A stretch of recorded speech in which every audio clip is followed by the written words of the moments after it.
ദൈവവചനം പരിശോധിക്കുമ്പോൾ ദൈവമക്കളായ നമ്മൾ ഓരോരുത്തരും ദൈവം കഴിഞ്ഞാൽ പിന്നെ ഏറ്റവും അധികം ഡിപ്പെൻഡഡ് ആയിരിക്കേണ്ടത്, അല്ലെങ്കിൽ ഏറ്റവും അധികം ബന്ധപ്പെട്ടിരിക്കേണ്ടത് ദൈവത്തിൻ്റെ വചനവുമായിട്ടാണ്.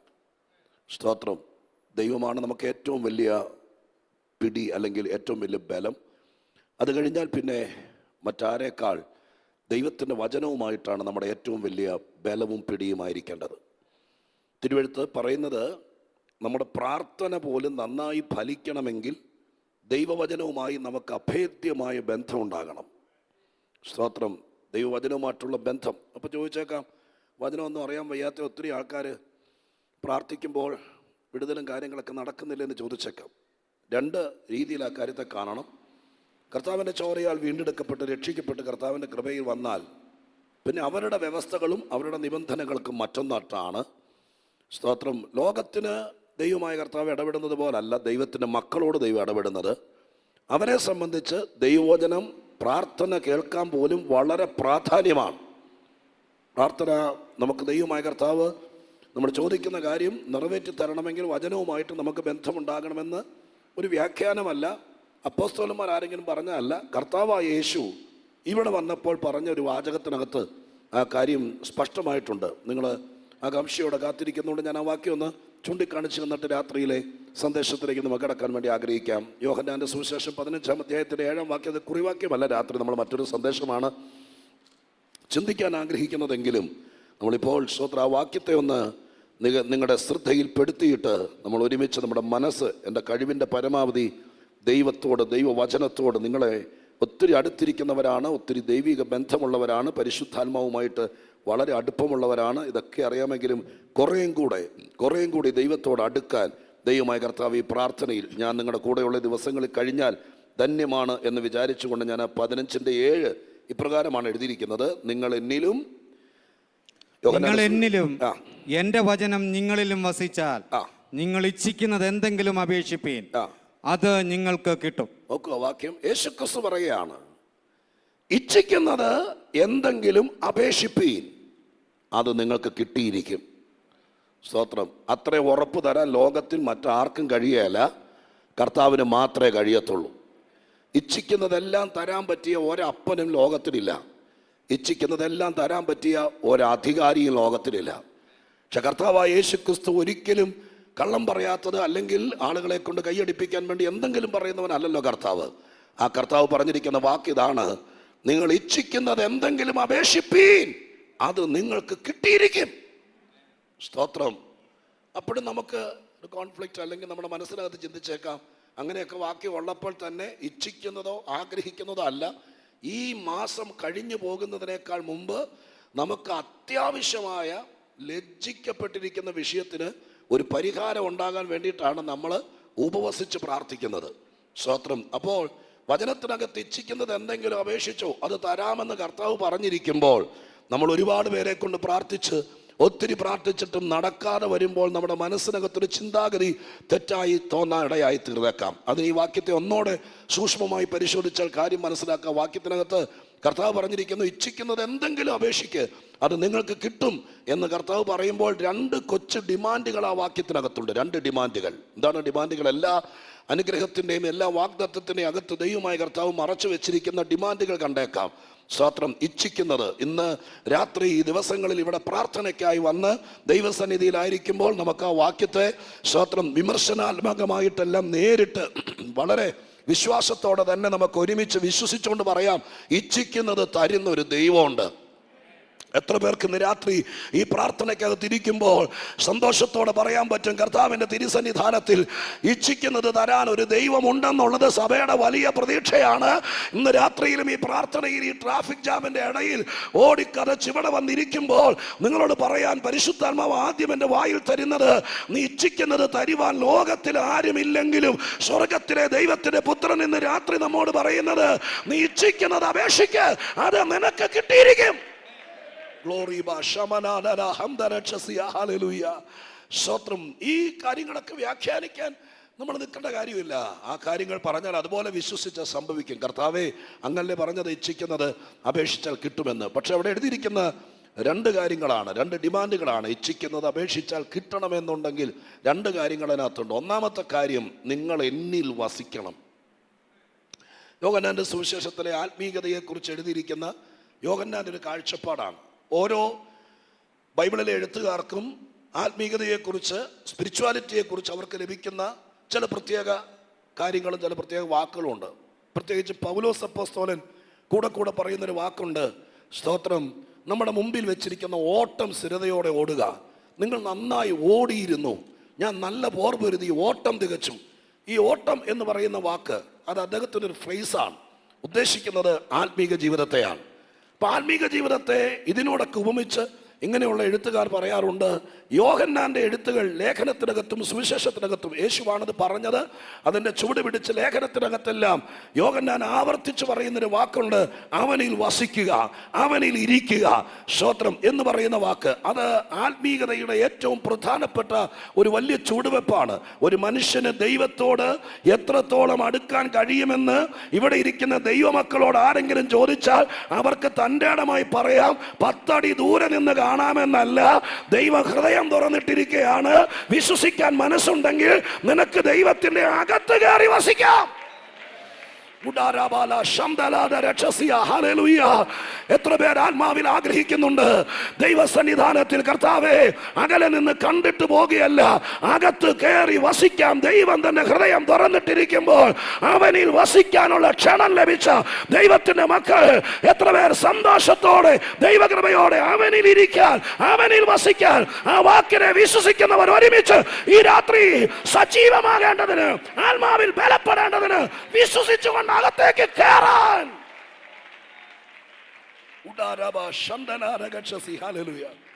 ആ വാക്കിന്റെ സ്വത്ര വിശദീകരണങ്ങളൊക്കെ ഭയങ്കര. 15-ാം അധ്യായത്തിനകത്ത് 9 പ്രാവശ്യമാണ്, 9 പ്രാവശ്യം. പിന്നീട് നിങ്ങൾ വായിച്ചാൽ മതി. 9 പ്രാവശ്യം സ്തോത്രം യേശുക്രിസ്തു ആവർത്തിച്ച് പറയുന്ന പദമാണ് വസിക്കുക എന്ന പദം. യേശുവിൽ കൊമ്പിന് മുന്തിരിവള്ളിയിൽ വസിച്ചിട്ടല്ലാതെ. അങ്ങനെ നിങ്ങൾ പിന്നീടിരുന്ന് വായിച്ചാൽ, ഇപ്പം ഇരുന്ന് വായിക്കരുത്, പിന്നീടിരുന്ന് വായിച്ചാൽ നിങ്ങളുടെ പേനയും കൊണ്ട് ഇരിക്കുന്നതെങ്കിൽ ആദ്യത്തെ ചില വാക്യങ്ങൾ വായിച്ചു കഴിയുമ്പോഴേക്കും 9 ആവർത്തി ദൈവപുത്രൻ പറയുന്നുണ്ട്, ക്രിസ്തീയ ജീവിതം എന്ന് പറയുന്നത് സ്തോത്ര ക്രിസ്തുവിൽ വസിക്കുന്നതാണ്. യോഹന്നാൻ ലേഖനത്തിനകത്ത് കുറച്ചുകൂടെ കടത്തി എഴുതി, അവനിൽ ഇരിക്കുക. സ്തോത്രം, അവനിൽ ഇരിക്കുക എന്ന് പറയുന്നത് സ്തോത്രം അതും ഒരു ആത്മീകമായിരിക്കുന്ന ചിന്തയാണ്. അവനിൽ ഇരിക്കുക. സ്തോത്രം, ആ പദവി, ക്രിസ്തു എന്ന് പറയുന്ന പദവിയിൽ ഇരുന്നുകൊണ്ട് പല കാര്യങ്ങളും ചെയ്യാൻ കഴിയും. ഞാനതിന് സ്തോത്രം വാക്യങ്ങൾ ഞാൻ തയ്യാറായിട്ടില്ല, പക്ഷെ എൻ്റെ ഓർമ്മയിലേക്ക് വരുന്ന വാക്കുകൾ പറയാം. സ്തോത്രം, യേശുക്രിസ്തു ഭൂമിയിലായിരുന്ന സമയത്ത് പരീശന്മാരെയും ശാസ്ത്രിമാരെയും യേശു ശാസിക്കുന്ന ഒരു വാക്കുണ്ട്. ആ വാക്കിതാണ്, മോശയുടെ പീഠത്തിൽ ഇരുന്നു കൊണ്ട് നിങ്ങൾ ഇത് ചെയ്യുന്നത് ശരിയല്ല എന്ന് വിമർശിക്കുന്ന ഒരു വാക്ക് ബൈബിളിനകത്തുണ്ട്. ഞാൻ പറഞ്ഞല്ലോ, അത് എൻ്റെ മുമ്പിലേക്ക് ദൈവമായ കർത്താവ് തെളിച്ചു തരുന്നതാണ്. ഞാനത് പറയാൻ തയ്യാറായിട്ടല്ല. ഞാനൊരു തുടക്കം, ഒരു ലിങ്ക് നമ്മളുമായിട്ടുണ്ടായിട്ട് കുറിവാക്യം വായിക്കാൻ വേണ്ടി ജസ്റ്റ് പറഞ്ഞു തുടങ്ങുന്നത്. പക്ഷേ അതിനകത്ത് ദൈവം തരുന്ന ദൂതോടെ പറഞ്ഞു പോകുകയാണ്. അപ്പോൾ ആ വാക്ക് നിങ്ങൾ ശ്രദ്ധിച്ചേ, മോശയുടെ പീഠത്തിൽ. മോശ എന്നാണ് സ്തോത്രം ജീവിച്ചിരുന്നത് യേശുക്രിസ്തുവിന് എത്രയോ കാലങ്ങൾക്ക് മുമ്പാണ്. ഈ മോശ അന്ന് ഇരുന്ന പീഠം എന്ന് പറയുന്നത് അക്ഷരീകമായിട്ട് ഇത്രയും കാലത്തിന് ശേഷം അതേ കസേര, അതേ പീഠം അങ്ങനെ ഉണ്ടെന്നല്ലല്ലോ. പിന്നെ എന്താ, മോശ ഏത് പദവിയിലാണോ ഇരുന്നത് അതേ പദവിയിലാണ് നിങ്ങളിപ്പോൾ ഭൂമിയിലായിരിക്കുന്നത്. അത്രയുള്ള വാക്കിൻ്റെ അർത്ഥം. ഹല്ലേലൂയ, അത്രയാണ് വാക്കിൻ്റെ അർത്ഥം. സ്തോത്രം, ഈ കേരളത്തിലെ ഒരു പ്രധാനപ്പെട്ട സ്തോത്രം രാഷ്ട്രീയ പാർട്ടി, ഒരു മതപരമായിരിക്കുന്ന പാർട്ടിയാണ്. ഞാനത് സ്തോത്രം പേര് പറയാൻ ആഗ്രഹിക്കുന്നില്ല. അവരുടെ നേതാവ് ഒരിക്കൽ സ്തോത്രം പത്രസമ്മേളനത്തിൽ വിമർശിച്ചു. കുമാരനാശാനായിരുന്നു അവരുടെ ആദ്യത്തെ നേതാവ്, പണ്ടത്തെ നേതാവ് കുമാരനാശാൻ. അപ്പം അദ്ദേഹം പത്രസമ്മേളനത്തിനകത്ത് വിമർശിക്കുന്നത് കേട്ടത് ഇതാണ്, കുമാരനാശാൻ ഇരുന്ന കസേരയിൽ ഇരുന്നുകൊണ്ടാണ് ഇത് ചെയ്യുന്നത് എന്ന് വിചാരിച്ചോളണം എന്ന് പറഞ്ഞതിൻ്റെ അർത്ഥം എന്താ? കുമാരനാശാൻ ഇരുന്ന പണ്ടത്തെ കസേര എപ്പോഴും ഇട്ടിരിക്കുന്നതാണോ? അല്ല. പിന്നെ എന്താ? ആ പദവിയിലാണ് ഇരിക്കുന്നത്. അങ്ങനെയാണെങ്കിൽ പൗലോസും യോഹന്നാനൊക്കെ പറഞ്ഞത് ഇങ്ങനെയാണ്, യേശുവിൽ ഇരിക്കേണ്ടതിന്. ഹല്ലേലൂയ, അതൊരു പദവിയാണ്. ക്രിസ്തുവിൽ ഇരുന്നുകൊണ്ട്, സ്തോത്രം, ആ ക്രിസ്തുവിൽ ഇരുന്ന്, ആ പദവിയിൽ ഇരുന്നുകൊണ്ട്, ആ അധികാരത്തിൽ ഇരുന്നുകൊണ്ട്, ആ ബേസിൽ ഇരുന്നുകൊണ്ട്, അതിനകത്തിരുന്നുകൊണ്ട് ദൈവത്തിന്റെ ആത്മാവിൽ നീ ശുശ്രൂഷിക്കാൻ തുടങ്ങിയാൽ അതൊരു അധികാരമാണ്. ഹല്ലേലൂയ.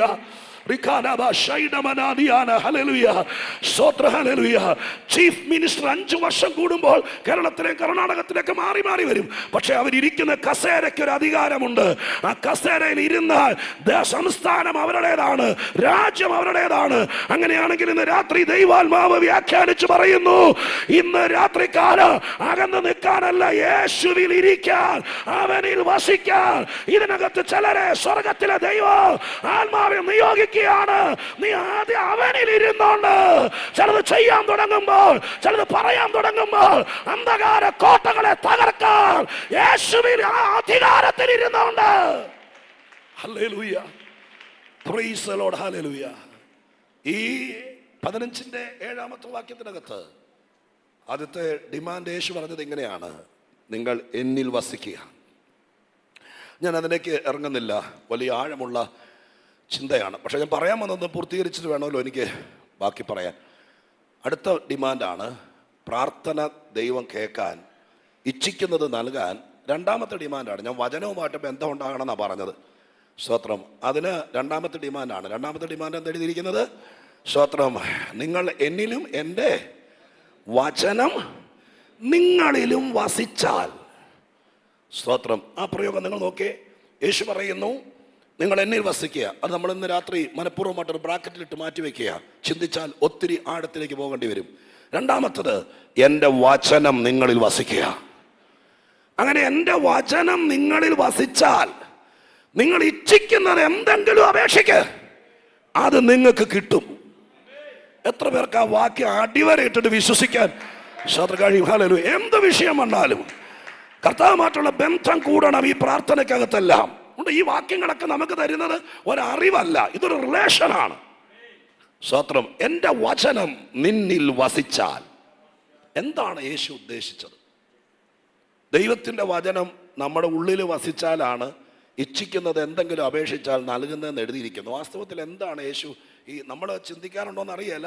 ഞാൻ നിങ്ങൾ വളരെ വേദപുസ്തകത്തിൽ ജ്ഞാനികളും ഞാൻ രാവിലെ പറഞ്ഞ പോലെ ശ്രേഷ്ഠരായിരിക്കുന്ന കർത്തൃദാസന്മാരുടെ വചന ശുശ്രൂഷയിൽ വർഷങ്ങളായി ധന്യരുമാണ്. അപ്പോൾ ഈ കാര്യങ്ങളെക്കുറിച്ചൊക്കെ അറിയായിരിക്കും. എങ്കിലും എനിക്ക് തോന്നിയിട്ടുണ്ട്, ഞാനൊരു സഭയുടെ പാസ്റ്ററല്ലേ, മിക്കവാറും ഒക്കെ ഇത് വായിച്ചു വരുമ്പോൾ ചില കാര്യങ്ങളൊക്കെ വായിക്കും, നമ്മൾ പക്ഷെ ചിന്തിക്കാറില്ല. ഇന്ന് രാത്രി നിങ്ങളോട് തന്നെ ചോദിച്ചു നോക്കി, എൻ്റെ വചനം നിങ്ങളിൽ വസിക്കുക എന്ന് പറഞ്ഞാൽ എന്താണ്? എന്നാലും വീട്ടിൽ ചെല്ലുമ്പോൾ പിള്ളേരാരെങ്കിലും ചോദിക്കാം, മമ്മി ഇന്ന് വന്ന പാസ്റ്ററങ്ങൾ പറഞ്ഞു അങ്ങനെ പറഞ്ഞു, എന്താണെന്ന് ചോദിച്ചാൽ നമ്മളെന്താ പറയും?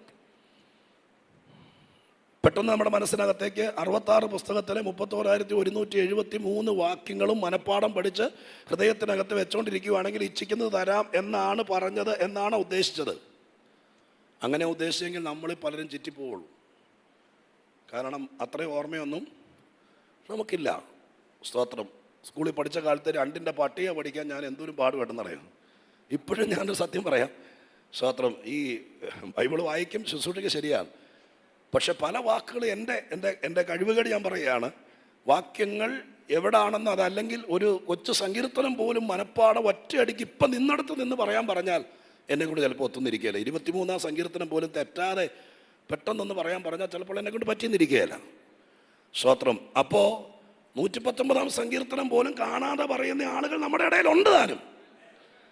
അപ്പം അങ്ങനെയാണെങ്കിൽ 119-ാം സങ്കീർത്തനം ഈ ഇടയ്ക്ക് സ്തോത്രം യൂട്യൂബിൽ കണ്ടു. വെളിപ്പാട് പുസ്തകം, ഒരു നല്ല യങ് ലേഡി, നല്ലൊരു സിസ്റ്റർ വെളിപ്പാട് പുസ്തകം മൊത്തത്തിൽ ഒരു വാക്യം പോലും തെറ്റാതെ കാണാതെ പറഞ്ഞൊരു ആൻറ്റി. അയ്യോ, അവരെ ഓർത്തൊരു സ്തോത്രം ചെയ്തേരെ. സ്തോത്രം. നമുക്ക് കഴിയാത്തത് ചിലത് പറയുമ്പോൾ നമുക്കൊരു വിമ്മിഷ്ടം. സ്തോത്രം. വെളിപ്പാട് പുസ്തകം കാണാതെ പഠിച്ചെങ്കിലേ നമ്മളിവിടെ കയറ്റുന്നൊന്നുമില്ല. അവർക്ക് കഴിഞ്ഞല്ലോ.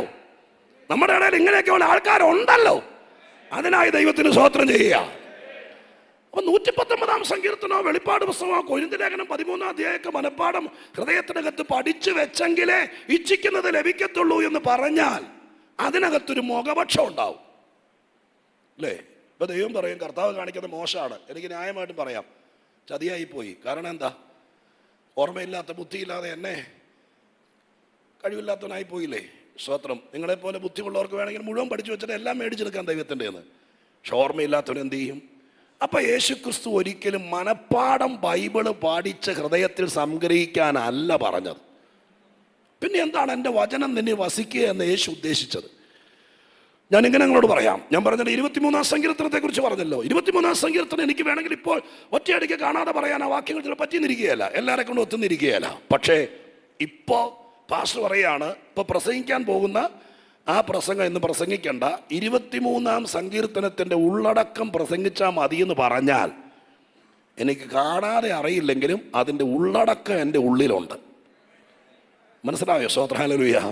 അതിനകത്ത് ഇടയൻ, അതിനകത്ത് ആട്, അതിനകത്ത് കൂരിരുൾ താഴ്വര, അതിനകത്ത് കടന്നു പോകുമ്പോൾ കൂടെ ഇരിക്കുന്നവൻ, വടിയും കോലും, സ്തോത്രം, പച്ചയായ പുൽപ്പുറം, സ്വസ്ഥതയുള്ള വെള്ളം, ഇതെല്ലാം എൻ്റെ അകത്തുണ്ട്. ഇന്ന് രാത്രികാലം വേറൊന്നും പറയണ്ട, അത് പറഞ്ഞാൽ മതിയെന്ന് ഇന്ന് രാത്രി പറഞ്ഞാൽ ഒരുപക്ഷെ ബൈബിള് പോലും തുറക്കാതെ നമുക്കതിൻ്റെ ഉള്ളടക്കം അറിയാം. ഹല്ലേലൂയ. കൊലോസ് ലേഖനവും എഫേസ് ലേഖനവും ഫിലിപ്പിയ ലേഖനവും സ്തോത്രം തിമോഥെയോസിന്റെ തെസ്സലോനിക്ക ലേഖനമെല്ലാം മനപ്പാഠം പഠിച്ച് നമ്മൾ അകത്ത് വെച്ചിട്ടില്ല. പക്ഷെ ഇന്ന് രാത്രി നിങ്ങളൊരു വലിയ കാര്യം കേട്ടോളണം. ഇത് വായിക്കുമ്പോൾ ഇതിന്റെ കണ്ടന്റ്, ഇതിന്റെ കഴമ്പ് അതകത്ത് കയറിക്കോളണം. ഹല്ലേലൂയ. യേശുവിന്റെ നാമത്തിൽ ഇന്ന് രാത്രി ഞാൻ ഈ ഭാഗം ചുറ്റിക്കറങ്ങി നിൽക്കുന്നത് നിങ്ങളുടെ വായനയിൽ തന്നെ, വചന വായനയിൽ തന്നെ ഒരു ഭയങ്കര ചേഞ്ച് സ്വർഗത്തിലെ ദൈവം ഇതിനകത്ത് ചിലർക്ക് തരാൻ കർത്താവിന്റെ ആത്മാവ് ഒരുങ്ങുകയാണ്. ഞാൻ നിങ്ങളെ പ്ലീസ് ചെയ്യുമെന്ന് വിചാരിക്കരുത്. ആത്മാവിൽ ദൂത് പറയുകയാണ്, നീ പലത് ശ്രമിച്ചിട്ട് നടക്കുന്നില്ലെങ്കിൽ ഈ വാക്യം ഒന്ന് മുറുകെ പിടിച്ച് പ്രാർത്ഥിച്ചു നോക്ക്. എത്ര കർത്തൃദാസന്മാർ ഈ പറയുന്നത് ഗൗരവമായിട്ട് എടുക്കും. ഇന്ന് വരെ വായിച്ചതുപോലെ അല്ല ഈ ഉപവാസം കഴിയുമ്പോൾ നീ വചനം വായിക്കേണ്ടത്. ഇന്ന് വരെ കണ്ടതല്ല അതിനകത്തുനിന്ന് കാണേണ്ടത്. ഇന്ന് വരെ അകത്ത് സംഭരിച്ചതല്ല ഇന്ന് മുതൽ അകത്ത് സംഭരിക്കേണ്ടത്. മുന്നോട്ടുള്ള കാലഘട്ടത്തിൽ സ്വർഗത്തിലെ ദൈവത്തിന്റെ വൻകാര്യങ്ങൾ നടക്കാൻ ചില പ്രത്യേക കാര്യങ്ങൾ ഉള്ളിൽ വസിക്കാൻ തുടങ്ങട്ടെ. ഹല്ലേലൂയ. ഉള്ളിൽ വസിക്കാൻ തുടങ്ങട്ടെ. വചനമകത്ത് വസിക്കാൻ തുടങ്ങിയാൽ എൻ്റെ വിശ്വാസം അവരെ കർത്താവിന് ഭയങ്കര വിശ്വാസമാണ്. ആരുടെ അകത്ത് വചനം വസിക്കുന്നുണ്ടോ അവരോടുള്ള ദൈവപുത്രന്റെ പ്രോമിസാണ്, നീ ഇച്ഛിക്കുന്നത് എന്തും തരാമെന്ന്. അങ്ങനെ വേറെ ഒരു ഡിമാൻഡ് ദൈവം പറഞ്ഞിട്ടില്ല. അങ്ങനെ ഒരു വാക്യം വേറെ ബൈബിളിലില്ല. സ്തോത്രം, ഹല്ലേലൂയ. ഈ വാക്യത്തെ നിങ്ങൾ അവഗണിക്കരുത്. അകത്ത് വചനം വസിക്കാൻ തുടങ്ങിയാൽ നിങ്ങളുടെ വചനത്തോടുള്ള കാഴ്ചപ്പാട്, വചന വായനയിലുള്ള നിങ്ങളുടെ ഇന്റിമസി, അതിന് മാറ്റം വന്നാൽ കെട്ടിക്കിടക്കുന്ന പല വിഷയങ്ങളും യേശുവിന്റെ നാമത്തിൽ ഞാൻ സഭയുടെ നടുവിലേക്ക് ആത്മാവിലെ വാക്ക് അഴിച്ചുവിടുന്നത് പോലെ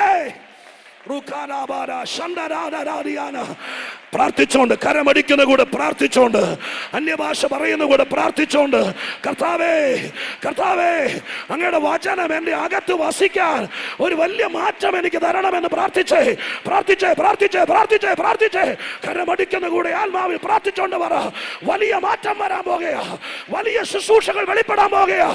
ആരുടെ അകത്ത് വചനം വസിക്കുന്നുണ്ടോ അവൻ ഇച്ഛിക്കുന്നത് സ്വർഗത്തിലെ ദൈവത്തിന്റെ പുത്രൻ അവർക്ക് നൽകി കൊടുക്കുമെന്ന് പരിശുദ്ധാത്മാവ് ഈ രാത്രി ഉപവസിക്കുന്നവരോട് പറയുമ്പോൾ അത് സ്വീകരിക്കാൻ മനസ്സുള്ളവര് ഇരിപ്പിടം മറന്ന് ആരാധിച്ചത് സ്വീകരിക്കുക.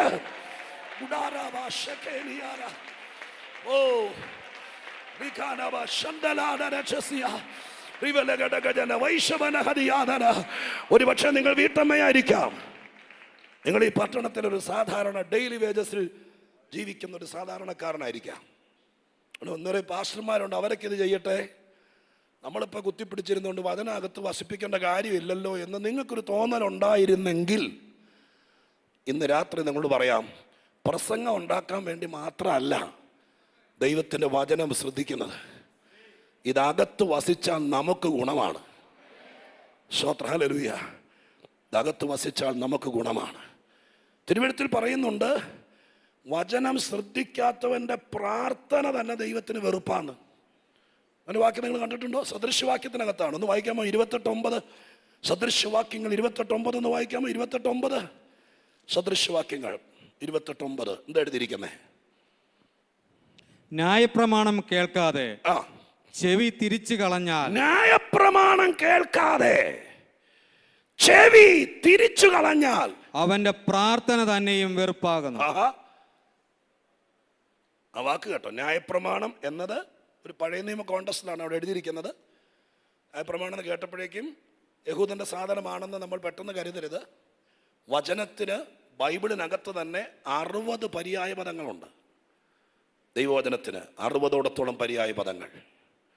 സ്തോത്രം. വചനം, തിരുവചനം, ദൈവവചനം. പിന്നെ 119 സങ്കീർത്തനം വചനത്തെ ആസ്പദമാക്കിയുള്ള സങ്കീർത്തനമാണ്. ആ സങ്കീർത്തനത്തിനകത്താണ് ഒരുപാട് പര്യായ പദങ്ങൾ. ആ സങ്കീർത്തനം വായിക്കുമ്പോൾ നിങ്ങൾ അനവധി പ്രാവശ്യം കാണും ചട്ടം, സാക്ഷ്യം, കൽപ്പന, വിധി, പ്രമാണം, ന്യായപ്രമാണം എന്നിത്യാദി വാക്യങ്ങൾ. നിന്റെ സാക്ഷ്യങ്ങളോട് ഞാൻ പറ്റിയിരിക്കുന്നു എന്ന് പറഞ്ഞാൽ ദൈവത്തിൻ്റെ വചനം തന്നെയാണ് ഉദ്ദേശിച്ചത്. നിന്റെ ചട്ടങ്ങൾ, കൽപ്പനകൾ, വിധികൾ എന്ന് പറയുന്നതെല്ലാം വചനത്തിൻ്റെ പര്യായ പദങ്ങളാണ്. ഇവിടെ ന്യായപ്രമാണം അനുസരിക്കുക എന്നല്ല പറഞ്ഞിരിക്കുന്നത്, കേൾക്കുക എന്നാണ് പറഞ്ഞിരിക്കുന്നത്. അതിൻ്റെ അർത്ഥം വചനമല്ലേ. അനുസരിക്കേണ്ട നിയമങ്ങളുണ്ട്. അത് യഹൂദന് കൊടുത്ത 10 കൽപ്പനയും അതിൻ്റെ ഉപകൽപ്പനകളുമായിട്ട് അവർക്ക് കൊടുത്തിരിക്കുന്ന പ്രമാണങ്ങൾ. എന്നാൽ ഈ വാക്യത്തിൽ, സദൃശവാക്യത്തിൽ പറഞ്ഞത് ന്യായപ്രമാണം കേൾക്കാതെ ചെവി തിരിച്ചു കളഞ്ഞാൽ അവൻ്റെ പ്രാർത്ഥന തന്നെ ദൈവത്തിന് വെറുപ്പ്. സ്തോത്രം. മനസ്സിലായോ? ദൈവവചനം കേൾക്കുന്ന കാര്യത്തിൽ നമുക്കൊരു മന്ദത വന്നാൽ പോയി. അടുത്ത കൊല്ലം 21 ദിവസം യോഗം ഉണ്ടെങ്കിൽ അന്നും ഇന്നത്തെ വിഷയം തന്നെ വെച്ച് പ്രാർത്ഥിക്കാം. നിങ്ങൾക്ക് വിഷമം തോന്നരുത്. എൻ്റെ മനസ്സിനകത്തെ ആത്മാർത്ഥത പറയുകയാണ്, ഈ കൊല്ലം എഴുതി വെച്ചിരിക്കുന്ന വിഷയം ഈ പ്രാവശ്യത്തെ പ്രാർത്ഥനയെ തീരണം. അതിന് അടുത്ത കൊല്ലവും കൂട്ടിച്ചേർത്ത് സ്വത്ര ഫയലിനകത്ത് കിടക്കരുത്.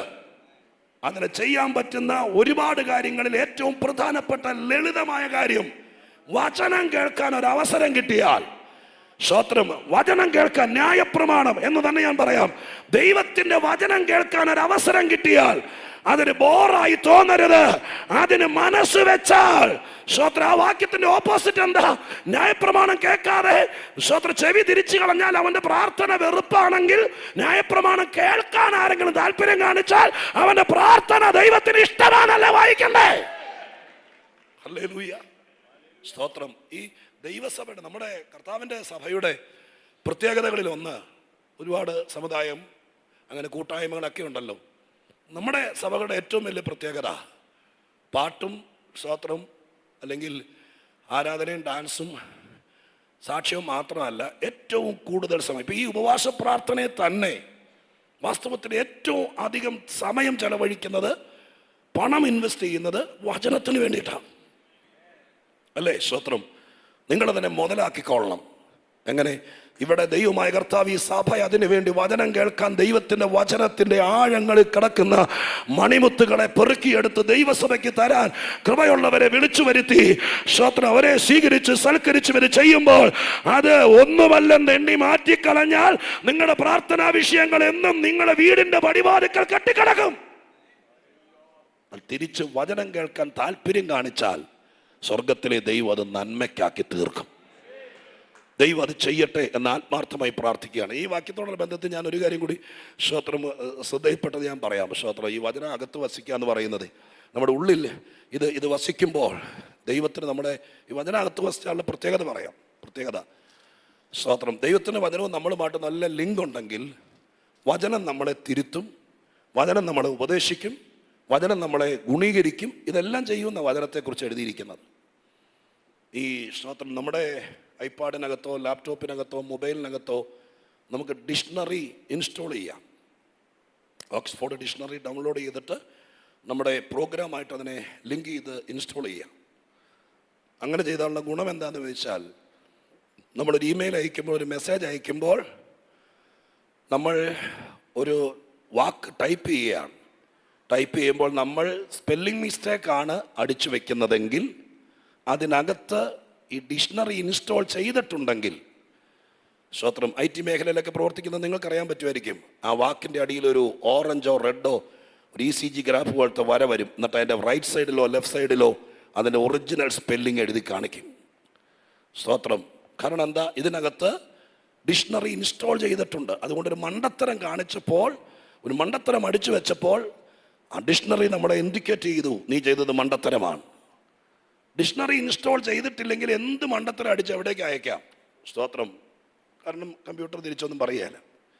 ഇതുപോലെ ദൈവത്തിൻ്റെ വചനം നമ്മുടെ അകത്ത് വസിക്കുന്നുണ്ടെങ്കിൽ നീ ഒറ്റയ്ക്കൊരു സ്ഥലത്തിരുന്നാലും നിനക്ക് ദൈവവചന വിരുദ്ധമായൊരു കാര്യം നമ്മുടെ മുമ്പിൽ പ്രലോഭനമോ ഏതെങ്കിലും നിലവാരത്തിൽ വരികയാണെങ്കിൽ അപ്പോൾ വചനം തന്നെ നമ്മോട് പറഞ്ഞുകൊണ്ടിരിക്കും, നിനക്കിത് ചേർന്നതല്ല, നിനക്കിത് പ്രയോജനപ്പെടുന്നതല്ലെന്ന് പറഞ്ഞുകൊണ്ടിരിക്കും. കാരണം അകത്ത് വചനമുള്ളവരെ ദൈവത്തിന് ഉറപ്പാണ്, വിശ്വാസമാണ്. അവരുടെ പ്രാർത്ഥനയ്ക്ക് ദൈവം മറുപടി തരാൻ വിശ്വസ്തനായ ദൈവമാണ്.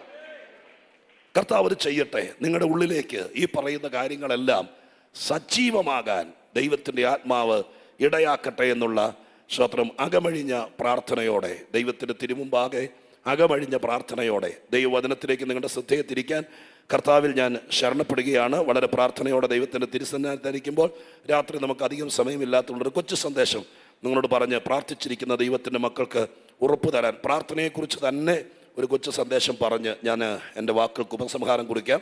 അപ്പോസ്തലപ്രവൃത്തി 9-ാം അധ്യായം 11-ാമത്തെ വാക്യം വായിച്ച് നമുക്ക് സ്തോത്ര രാത്രിയിലെ ചിന്തകൾക്ക് തുടക്കം കുറിക്കാം. അപ്പോസ്തലപ്രവൃത്തി 9-ാം അധ്യായം 11-ാമത്തെ വാക്യം വായിക്കാമോ? കർത്താവ് അവനോട് നീ എഴുന്നേറ്റ് നേർവീതി എന്ന തെരുവിൽ ചെന്ന് യൂദായുടെ വീട്ടിൽ തർസോസുകാരനായ ശൗൽ എന്ന പേരുള്ളവനെ അന്വേഷിക്കാം. അടുത്തത് അവൻ പ്രാർത്ഥിക്കുന്നു. ലാസ്റ്റ് വാക്കാണ് നമ്മൾ എടുക്കുന്നത്. ശൗൽ എന്ന പേരുള്ളവനെ അന്വേഷിക്കുക. അവൻ പ്രാർത്ഥിക്കുന്നു. സ്തോത്രം. ഒരു പ്രസന്റ് കണ്ടിന്യൂസ് ടെൻസിലാണ് ആ വാക്യം ചെന്ന് നിൽക്കുന്നത്. എന്ന് പറഞ്ഞാൽ അവൻ പ്രാർത്ഥിച്ചു, ഇന്നലകളിൽ പ്രാർത്ഥിച്ചു എന്നല്ല, നാളെ പ്രാർത്ഥിച്ചോളുമെന്നല്ല, ഇപ്പം ലൈവായിട്ട് അവൻ പ്രാർത്ഥിച്ചുകൊണ്ടിരിക്കുകയാണെന്നാണ് കർത്താവ് അനന്യാസിനോട് പറയുന്നത്. സ്തോത്രം. പൗലോസിൻ്റെ സംഭവമാണല്ലോ 9-ാം അധ്യായത്തിനകത്ത്. അപ്പോസ്തലപ്രവൃത്തി 9-ാം അധ്യായം വേദപുസ്തക ചരിത്രത്തിലെ തന്നെ, സഭാചരിത്രത്തിലെ തന്നെ ഏറ്റവും പ്രധാനപ്പെട്ട ഒരു വഴിത്തിരിവിൻ്റെ അധ്യായമാണ്. അതിൻ്റെ പ്രധാന കാരണം പൗലോസിൻ്റെ മാനസാന്തരം തന്നെയാണ്. കർത്താവ് ദമസ്കോസിൻ്റെ പടിക്കൽ വെച്ച് പൗലോസിനെ സന്ധിക്കുകയും വാഹനമൃഗത്തിൽ നിന്ന് താഴെ വീഴുകയും കണ്ണിൻ്റെ കാഴ്ചയ്ക്ക് മങ്ങലേക്കുകയും കൈപിടിച്ച് നടത്തുന്ന ആരെയോ അന്വേഷിക്കുകയും അങ്ങനെ ആരോ കൈപിടിച്ച് കർത്താവിൻ്റെ ആജ്ഞ അനുസരിച്ച് പട്ടണത്തിൽ യൂദയുടെ വീട്ടിൽ പോയിരിക്കുകയും ചെയ്യുക.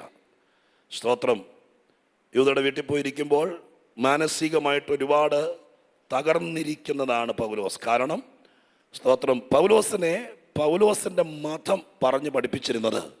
അതുകൊണ്ടാണ് ഒരു തീവ്രവാദിയെ പോലെ ദൈവത്തിൻ്റെ സഭയ്ക്കെതിരെ വിരോധമായി പൗലോസ് പ്രവർത്തിക്കാൻ വേണ്ടി തുനിഞ്ഞിറങ്ങിയത്.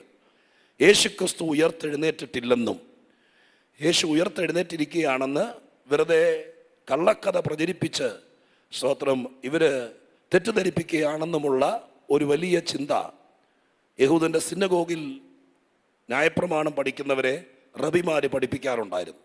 കാരണം യേശു ഉയർത്തെഴുന്നേറ്റു എന്ന് സ്തോത്രം ചിന്തിക്കാൻ പഠിപ്പിക്കാൻ അവർ തയ്യാറായില്ല. ഉയർത്തെഴുന്നേറ്റിട്ടില്ല എന്നാണ്. അപ്പോൾ പൗലോസ് സ്തോത്രം തർസോസിൽ നിന്ന് ദൈവത്തിൻ്റെ വചനം ന്യായപ്രമാണം പഠിക്കാൻ വേണ്ടി ഗമാലിയേലിൻ്റെ പാദപീഠത്തിൽ യെരുശലേമിൽ വന്നപ്പോൾ അവിടെ വെച്ച് ഗമാലിയേൽ എന്ന ന്യായശാസ്ത്രി അല്ലെങ്കിൽ ആ പ്രമാണി പൗലോസിനെ നിശ്ചയമായിട്ടും പറഞ്ഞ് ബോധിപ്പിച്ചിട്ടുണ്ട്. ഈ നാട്ടിൽ ഒരു കൂട്ടര് നടക്കുന്നുണ്ട്, യേശുവിൻ്റെ ശിഷ്യന്മാരാണ്. അവർ പറഞ്ഞുകൊണ്ട് നടക്കുന്നത് അവരുടെ ഗുരുവായിരിക്കുന്ന യേശു ഉയർത്തെഴുന്നേറ്റു എന്നാണ്.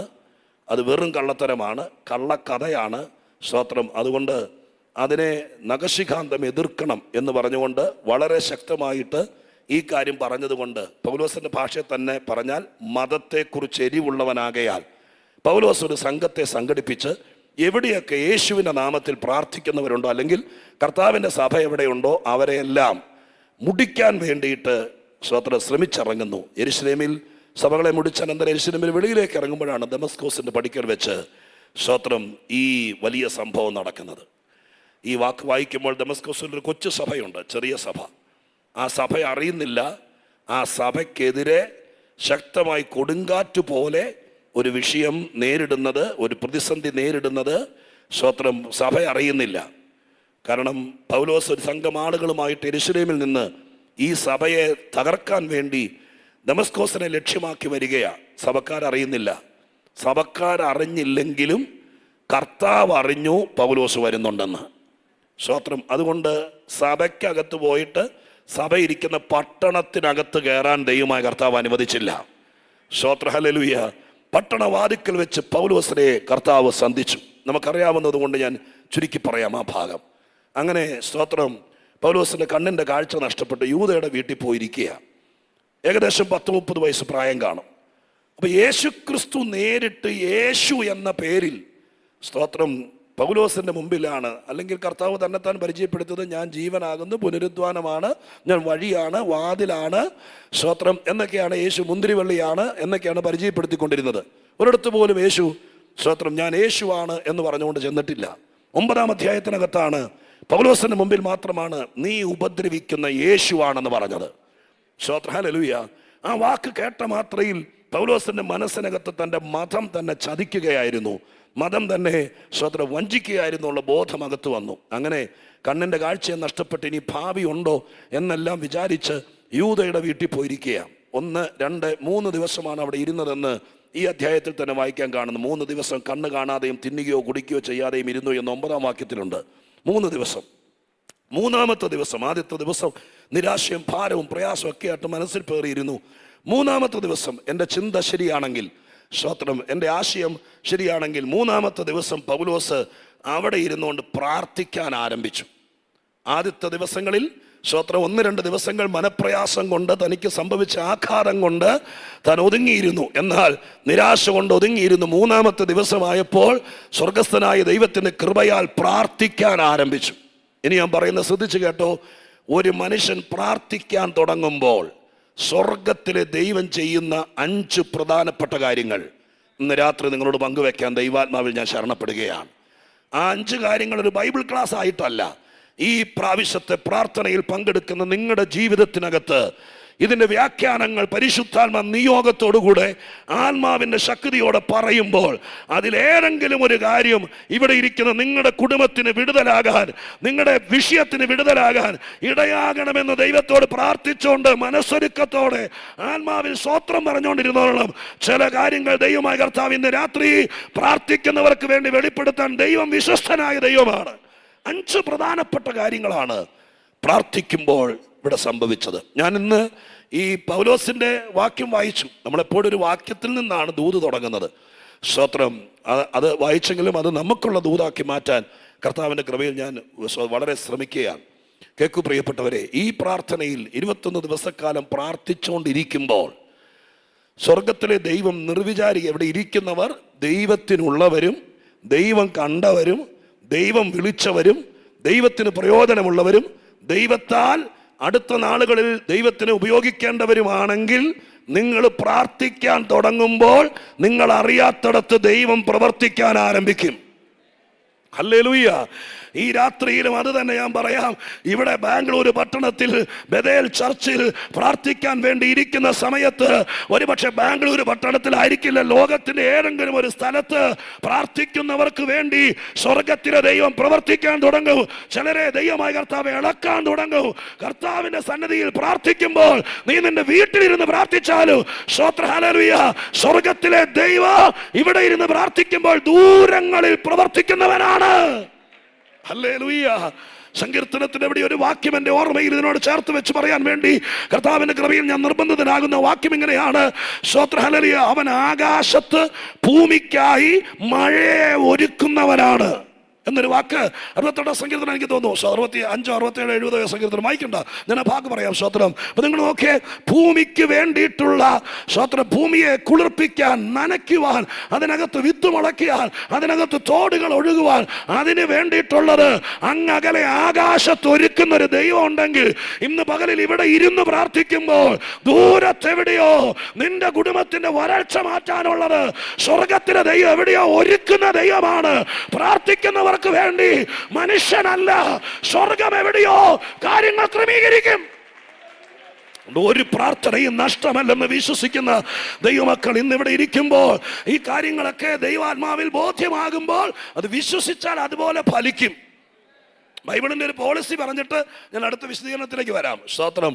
ബൈബിളിന്റെ ഒരു പ്രത്യേകത, നമ്മൾ ഒരു വാക്യം ഇങ്ങനെയുണ്ട്, സത്യം നിങ്ങൾ അറിയുകയും സത്യം നിങ്ങളെ സ്വതന്ത്രരാക്കുകയും ചെയ്യും. അപ്പോൾ നമ്മൾ ചില കാര്യങ്ങൾ അറിയുമ്പോഴാണ്, നമുക്ക് അറിവാണ് നമ്മുടെ ചങ്ങല പൊട്ടിച്ച് നമ്മളെ സ്വതന്ത്രരാക്കുന്നത്. അതുകൊണ്ടാണ് ദൈവത്തിൻ്റെ വചനം പിന്നെയും രാവിലെ വൈകുന്നേരം പ്രസംഗിക്കുന്നത്. വചനത്തിലൂടെ നമ്മൾ അറിയുമ്പോൾ അത് വിശ്വസിക്കാൻ തയ്യാറായാൽ അത് നമുക്ക് ഫലിക്കും. ഉദാഹരണത്തിന് ഞാൻ പറയാം. സ്തോത്രം. പരിശുദ്ധാത്മാവ് കർത്താവ് സ്വർഗത്തിലേക്ക് ഉയർത്തെഴുന്നേറ്റ് പോയതിന് ശേഷം ആദ്യം ചെയ്തത്, അങ്ങനെയല്ലേ പറഞ്ഞിട്ട് പോയത്, ഞാൻ ചെന്നാൽ ആദ്യം തന്നെ പിതാവിനോട് ചോദിച്ച് മറ്റൊരു കാര്യസ്ഥനെ നിങ്ങൾക്ക് വേണ്ടി അയച്ചു തരാം. ആദ്യം ചെയ്തത് പരിശുദ്ധാത്മാവിനെ അയച്ചതാണ്. പക്ഷെ നമുക്കെന്നാ പരിശുദ്ധാത്മാവിനെ കിട്ടിയത്? നമുക്ക് അടുത്തിടയ്ക്കാണ് കിട്ടിയത്. അതിന് കാരണം എന്താ? നമ്മളൊക്കെ ജനിക്കുന്നതിനൊക്കെ പരിശുദ്ധാത്മാവ് ഇവിടെ ഉണ്ടായിരുന്നു. പക്ഷെ നമ്മൾ ധരിച്ചിരുന്നത്, നമ്മളെ പഠിപ്പിച്ചിരുന്നത് പരിശുദ്ധാത്മാവ് എന്ന് പറയുന്നത് എണ്ണയോ കാച്ചിക്കുറുക്കിയോ കുഴമ്പോ ഒക്കെയാണെന്ന് നമ്മൾ ധരിച്ചിരുന്നത്. പക്ഷെ സത്യവചനം പ്രസംഗിക്കുന്നിടത്ത് വന്നപ്പോഴാണ് അറിഞ്ഞത് പരിശുദ്ധാത്മാവ് ഒരു വ്യക്തിയാണ്. അതകത്ത് വസിക്കാൻ വരുന്നതാണ്, അത് വഴി കാട്ടുന്നതാണ്, വഴി തുറന്നു തരുന്നതാണ്, ഓർമ്മപ്പെടുത്തുന്നതാണ്, ഗുണീകരിക്കുന്നതാണ് എന്നുള്ള കാര്യം അറിഞ്ഞവർക്കും കിട്ടിയില്ല. അറിഞ്ഞവര് വിശ്വസിച്ചപ്പോൾ സ്തോത്രം, ദൈവത്തിന്റെ പരിശുദ്ധാത്മാവ് അവർക്ക് കിട്ടാനിടയായി. ഹല്ലേലൂയ. അപ്പൊ സത്യം അറിഞ്ഞ് വിശ്വസിക്കുമ്പോഴേ നമുക്കത് കിട്ടുള്ളൂ. സ്തോത്രം. സ്വർഗം തുറന്നിട്ടിരിക്കുകയാണ് എന്ന് പറഞ്ഞാൽ സ്തോത്രം മനുഷ്യർക്ക് വേണ്ടി. പക്ഷെ നമുക്ക് കിട്ടണമെങ്കിൽ മനുഷ്യനായി ജനിച്ചത് കൊണ്ടോ 80 കൊല്ലം ജീവിച്ചത് കൊണ്ടോ കിട്ടില്ല. സ്വർഗത്തിൽ പോകാൻ എന്ത് ചെയ്യണമെന്നുള്ള സത്യം നമ്മൾ അറിയണം.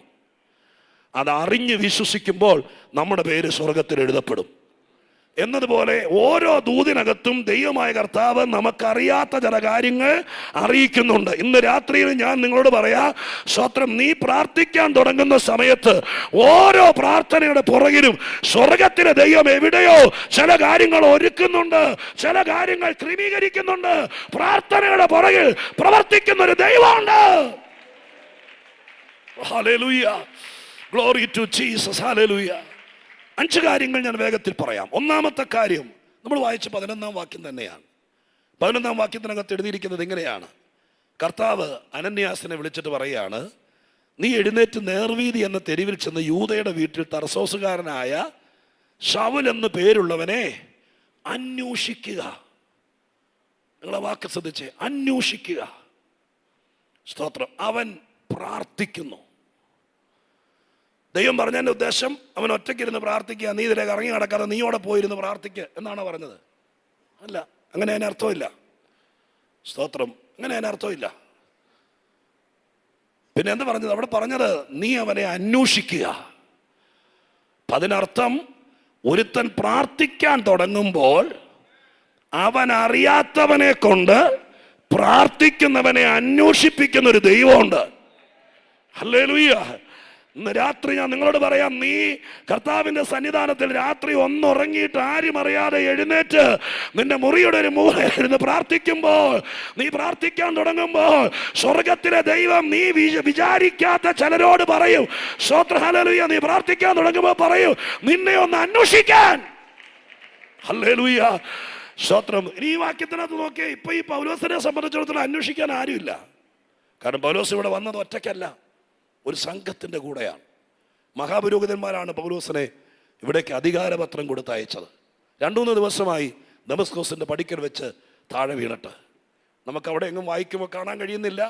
ഇവരെല്ലാവരും കൂടി, പൗലോസിൻ്റെ കൂടെ വന്ന സംഘം എല്ലാവരും കൂടെ ഒരു വാഹനമൃഗത്തിലാണ് വന്നതെന്ന് അറിഞ്ഞു. വാഹനമൃഗം പോലും പിന്നെ ഉണ്ടെന്ന് നമുക്ക് കാണുന്നില്ല. ഇവരെല്ലാവരും കൂടി യൂദയുടെ വീട്ടിൽ വന്നിരുന്ന് ഉപവാസ പ്രാർത്ഥന വെച്ചു എന്ന് അവിടെ തെളിയില്ല. മറ്റാരെയും കാണുന്നില്ല. ഒരുപക്ഷെ ഇങ്ങനൊരു സംഭവം നടന്നപ്പോൾ അവിടെ വെച്ച് മറ്റെല്ലാവരും പോയി കാണും. പൗലോസ് ഒറ്റയ്ക്ക് യൂദയുടെ വീട്ടിൽ ഇരുന്ന് പ്രാർത്ഥിക്കുകയായിരിക്കാം. എൻ്റെ അനുമാനം ശരിയെങ്കിൽ സ്തോത്രം, എല്ലാവരും അന്വേഷിക്കാൻ കൂടെ നിന്ന് നിന്നെ ഫോഴ്സ് ചെയ്ത് നിനക്ക് ഇൻസ്പിറേഷൻ തന്ന് നിന്നെ മുന്നിലേക്ക് തള്ളിയിട്ട് അങ്ങനെ അധികാരപത്രം തന്ന് മുമ്പിലേക്ക് വിട്ട മഹാപുരോഹിതനടക്കം സ്തോത്രം ആരും അന്വേഷിക്കാൻ ഇല്ലാതെ വന്നപ്പോൾ, സ്വർഗത്തിലെ ദൈവം പ്രാർത്ഥിക്കാൻ തുടങ്ങിയപ്പോൾ ഒരു മനുഷ്യനെ വിളിച്ചിട്ട് പറഞ്ഞു, നീ പോയി അന്വേഷിക്ക്. എന്താണ്? ഒരുത്തൻ പ്രാർത്ഥിക്കാൻ തുടങ്ങിയിരിക്കുന്നു. ഹല്ലേലൂയ. ഇന്ന് രാത്രി ഞാൻ ഇവിടെ ഇരിക്കുന്നവരോട് പറയാം, വിശ്വസിക്കാൻ തയ്യാറാണെങ്കിൽ ആരോടാ കർത്താവ് പറയാൻ പോകുന്നതെന്ന് പറയാൻ പറ്റിയല്ല. സ്തോത്രം. ദൈവത്തിന് നിങ്ങളുടെ വിഷയം എത്ര വലുതാണോ അതിനകത്ത് ആരാണ് കൈകാര്യം ചെയ്യേണ്ടത് എന്ന് നമുക്കറിയില്ല. സ്തോത്രം. ഹല്ലേലൂയ. നമുക്കറിയില്ല. നമുക്ക് ചില മാർത്തയെക്കുറിച്ച് വായിക്കുമ്പോൾ കാണാൻ കഴിയുന്നത്, മറിയ എപ്പോഴും കാൽക്കലിരിക്കുക, യേശു ക്രിസ്തുവിൻ്റെ കാൽക്കലിരിക്കുക. അപ്പോൾ മാർത്ത യേശുവിൻ്റെ അടുക്കൽ ചെന്നിട്ട് പറയുന്നു, കർത്താവേ, ഞാൻ ഈ ശുശ്രൂഷയിൽ അഥവാ വീട്ടിലെ കാര്യങ്ങളിൽ കുഴങ്ങിയിട്ട് ചെന്നിട്ട് പറയുകയാണ്, എന്നെ സഹായിക്കാൻ അവളോട് പറയണം.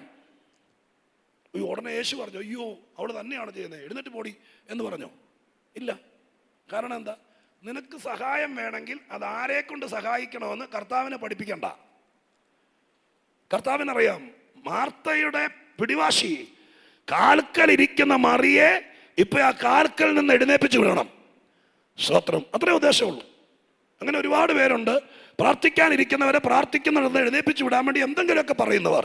യേശു ക്രിസ്തുവിനോട് പറഞ്ഞു ഇവളോട് സഹായിക്കാൻ പറയാൻ. യേശു എന്നാ ഓടിപ്പോയി സഹായിച്ചിട്ട് വാ മോളെ എന്ന് പറഞ്ഞില്ല. അങ്ങനെ പറയുന്നവനല്ല യേശു. ഞാൻ നിങ്ങളോട് പറയാം, നിനക്കൊരു സഹായം വേണമെങ്കിൽ അതാരെ കൊണ്ട് ചെയ്യിപ്പിക്കണമെന്ന് നീ പറഞ്ഞു കൊടുക്കണ്ട, ദൈവം അത് ചെയ്തോളും.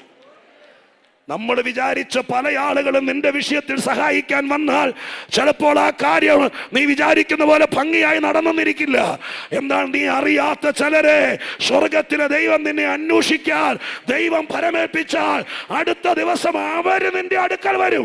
സ്തോത്രഹാൽ. നിന്റെ വീട് തപ്പി വരും, നിന്റെ സഭ തപ്പി വരും, നിന്റെ അഡ്രസ് തപ്പി വരും, നിന്റെ ഫോൺ നമ്പർ അവർ തപ്പിയെടുത്തോളൂ. കാരണം ദൈവം ഏൽപ്പിച്ചാൽ അവന് മാറിയിരിക്കാൻ പറ്റുമോ? ഹല്ലേലൂയ.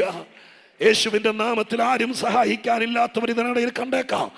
അവരോട് ദൈവം പറയുന്നു, ഈ പ്രാർത്ഥനയ്ക്കകത്ത് കർത്താവിന്റെ വചനം നിങ്ങളുടെ അകത്ത് വസിക്കുകയും അത് വെച്ച് വിശ്വസിച്ച് പ്രാർത്ഥിക്കുകയും ചെയ്താൽ നിങ്ങളുടെ കാര്യത്തിന് വേണ്ടി ദൈവമായ കർത്താവ് സ്വർഗം ആരെങ്കിലും അധികാരിയായ ഒരാളെ എൻ്റെ കർത്താവ് നിന്റെ വിഷയത്തെക്കുറിച്ച് അന്വേഷിക്കാൻ നിന്റെ വീട്ടിൽ വിടാൻ ദൈവം വിശ്വസ്തനായ ദൈവമാണ്. ആ കർത്താവിനെ കരമുയർത്തി ഒന്നോടെ നന്ദിയോടെ സ്തോത്രം ചെയ്താട്ടെ. വിശ്വസിക്കുന്നവർ ഒരിക്കൽ കൂടി എന്നെ അന്വേഷിക്കാൻ എന്റെ കർത്താവ് ചിലരെ വിടും. ഉത്തരവാദിത്വമുള്ളൊരു കർത്താവ്. ചുമ്മാ ഇരുന്ന ഒക്കെയല്ല. സഭ പ്രാർത്ഥനയൊക്കെ ക്രമീകരിക്കുന്ന സമയത്ത് എന്തെങ്കിലും ഒഴിവൊഴിവ് പറഞ്ഞ് ആരുടെയെങ്കിലും കയ്യിൽ ഒരു പ്രാർത്ഥനാക്കുറിപ്പ് ഇവിടേക്ക് കൊടുത്തുവിട്ടാൽ ഒക്കുമെന്ന് എനിക്ക് തോന്നുന്നില്ല. നീ ദൈവസന്നിധിയിൽ പ്രാർത്ഥിച്ചാൽ സ്വർഗം നിന്നെ അന്വേഷിക്കാൻ ആരെങ്കിലും അയക്കും. ആ അന്വേഷിക്കുക എന്നുള്ള വാക്കിനകത്ത് ഒരുപാട് സംഭവമുണ്ട്. എന്തൊക്കെയാണെന്നറിയില്ല, ഒത്തിരി കാര്യങ്ങളുണ്ട്. ദൈവം ഫലമേൽപ്പിച്ചൊരു മനുഷ്യനെ അവനെ അന്വേഷിക്കാൻ. അതൊന്നാമത്തെ കാര്യം. രണ്ടാമത്തെ കാര്യം 12-ാമത്തെ വാക്യത്തിനകത്താണ്. യേശു പറയുന്നു, അല്ലെങ്കിൽ കർത്താവ് പറയുന്നു, അനന്യാസ് എന്നൊരു പുരുഷൻ അകത്തു വന്ന് താൻ കാഴ്ച പ്രാപിക്കേണ്ടതിന് തന്റെ മേൽ കൈവയ്ക്കുന്നത് അവൻ കണ്ടിരിക്കുന്നു എന്ന് കൽപ്പിച്ചു. വളരെ ശ്രദ്ധിച്ച വാക്ക് നോക്കണം. യേശു ക്രിസ്തുവാണ് പറയുന്നത്, കർത്താവാണ് പറയുന്നത്. അനന്യാസിനോട് പറയുന്നത്. ശൗൽ ഇത് അറിയുന്നേ ഇല്ല. ശൗൽ എങ്ങാണ്ടിരുന്ന് പ്രാർത്ഥിക്കുക. ഇവർ തമ്മിലുള്ള സംഭാഷണമാണിത്. ഇവര് സംഭാഷിക്കുമ്പോൾ യേശു പറയുകയാണ്, അവൻ കണ്ടിരിക്കുന്നു. ആര്? ഈ പ്രാർത്ഥിക്കുന്നവൻ കണ്ടിരിക്കുന്നു. എന്ത് കണ്ടിരിക്കുന്നു? അനന്യാസ് എന്നൊരു പുരുഷൻ അകത്ത് വന്ന് അവന്റെ മേൽ കൈവയ്ക്കുമ്പോൾ അവന് കാഴ്ച കിട്ടുന്നത് അവൻ കണ്ടിരിക്കുന്നു. അതിനർത്ഥം നിങ്ങൾക്ക് മനസ്സിലായോ? സ്തോത്രം.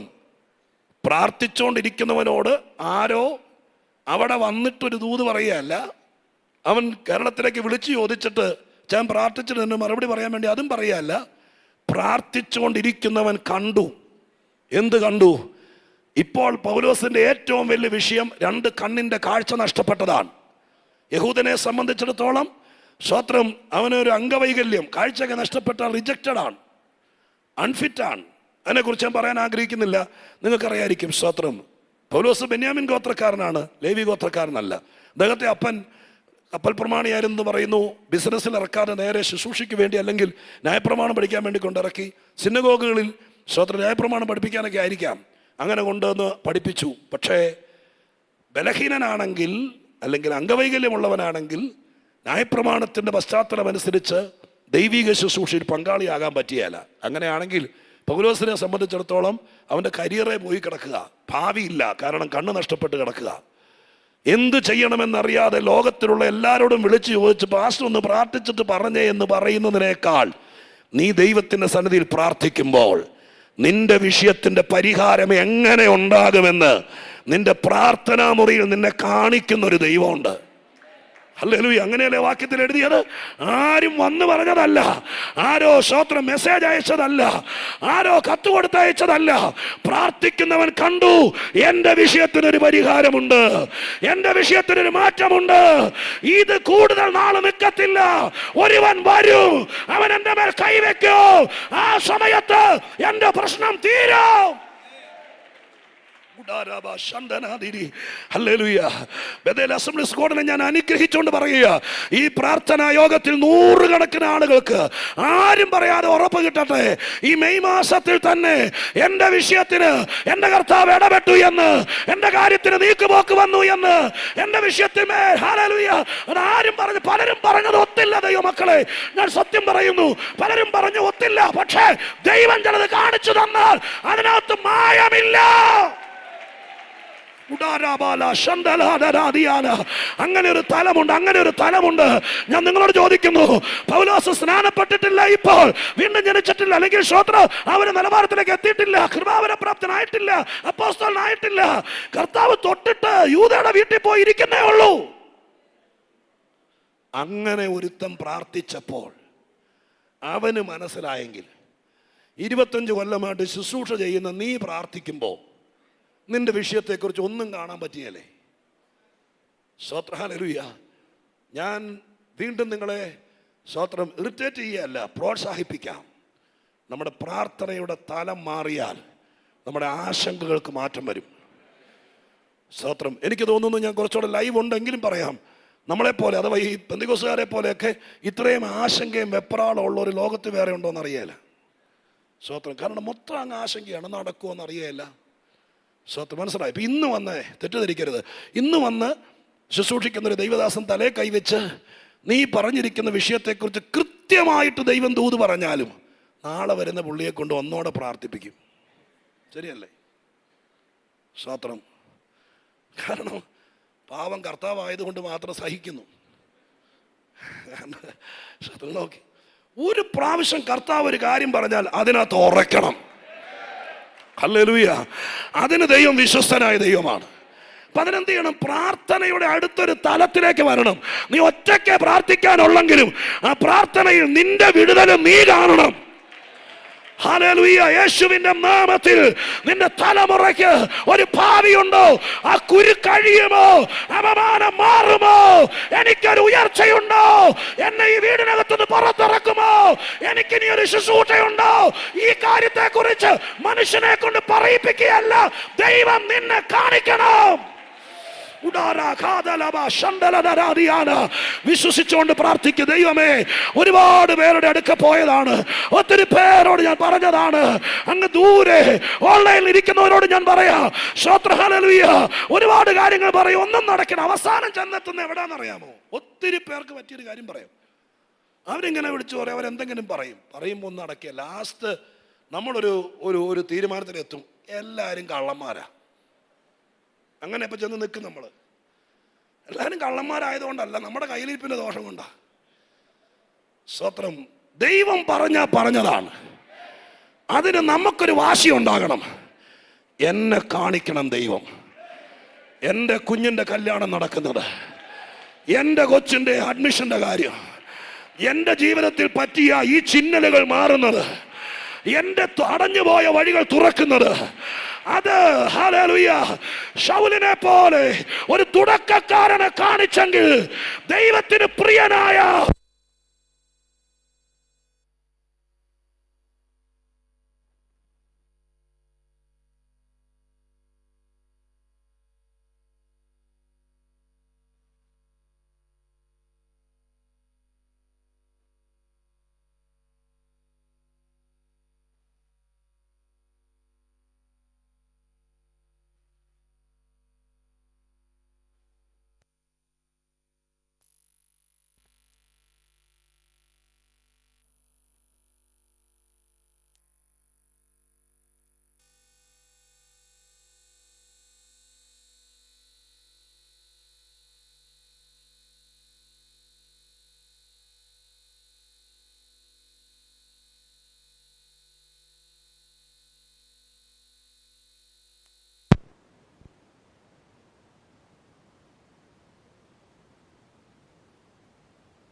Glory, glory, glory, glory, glory, glory.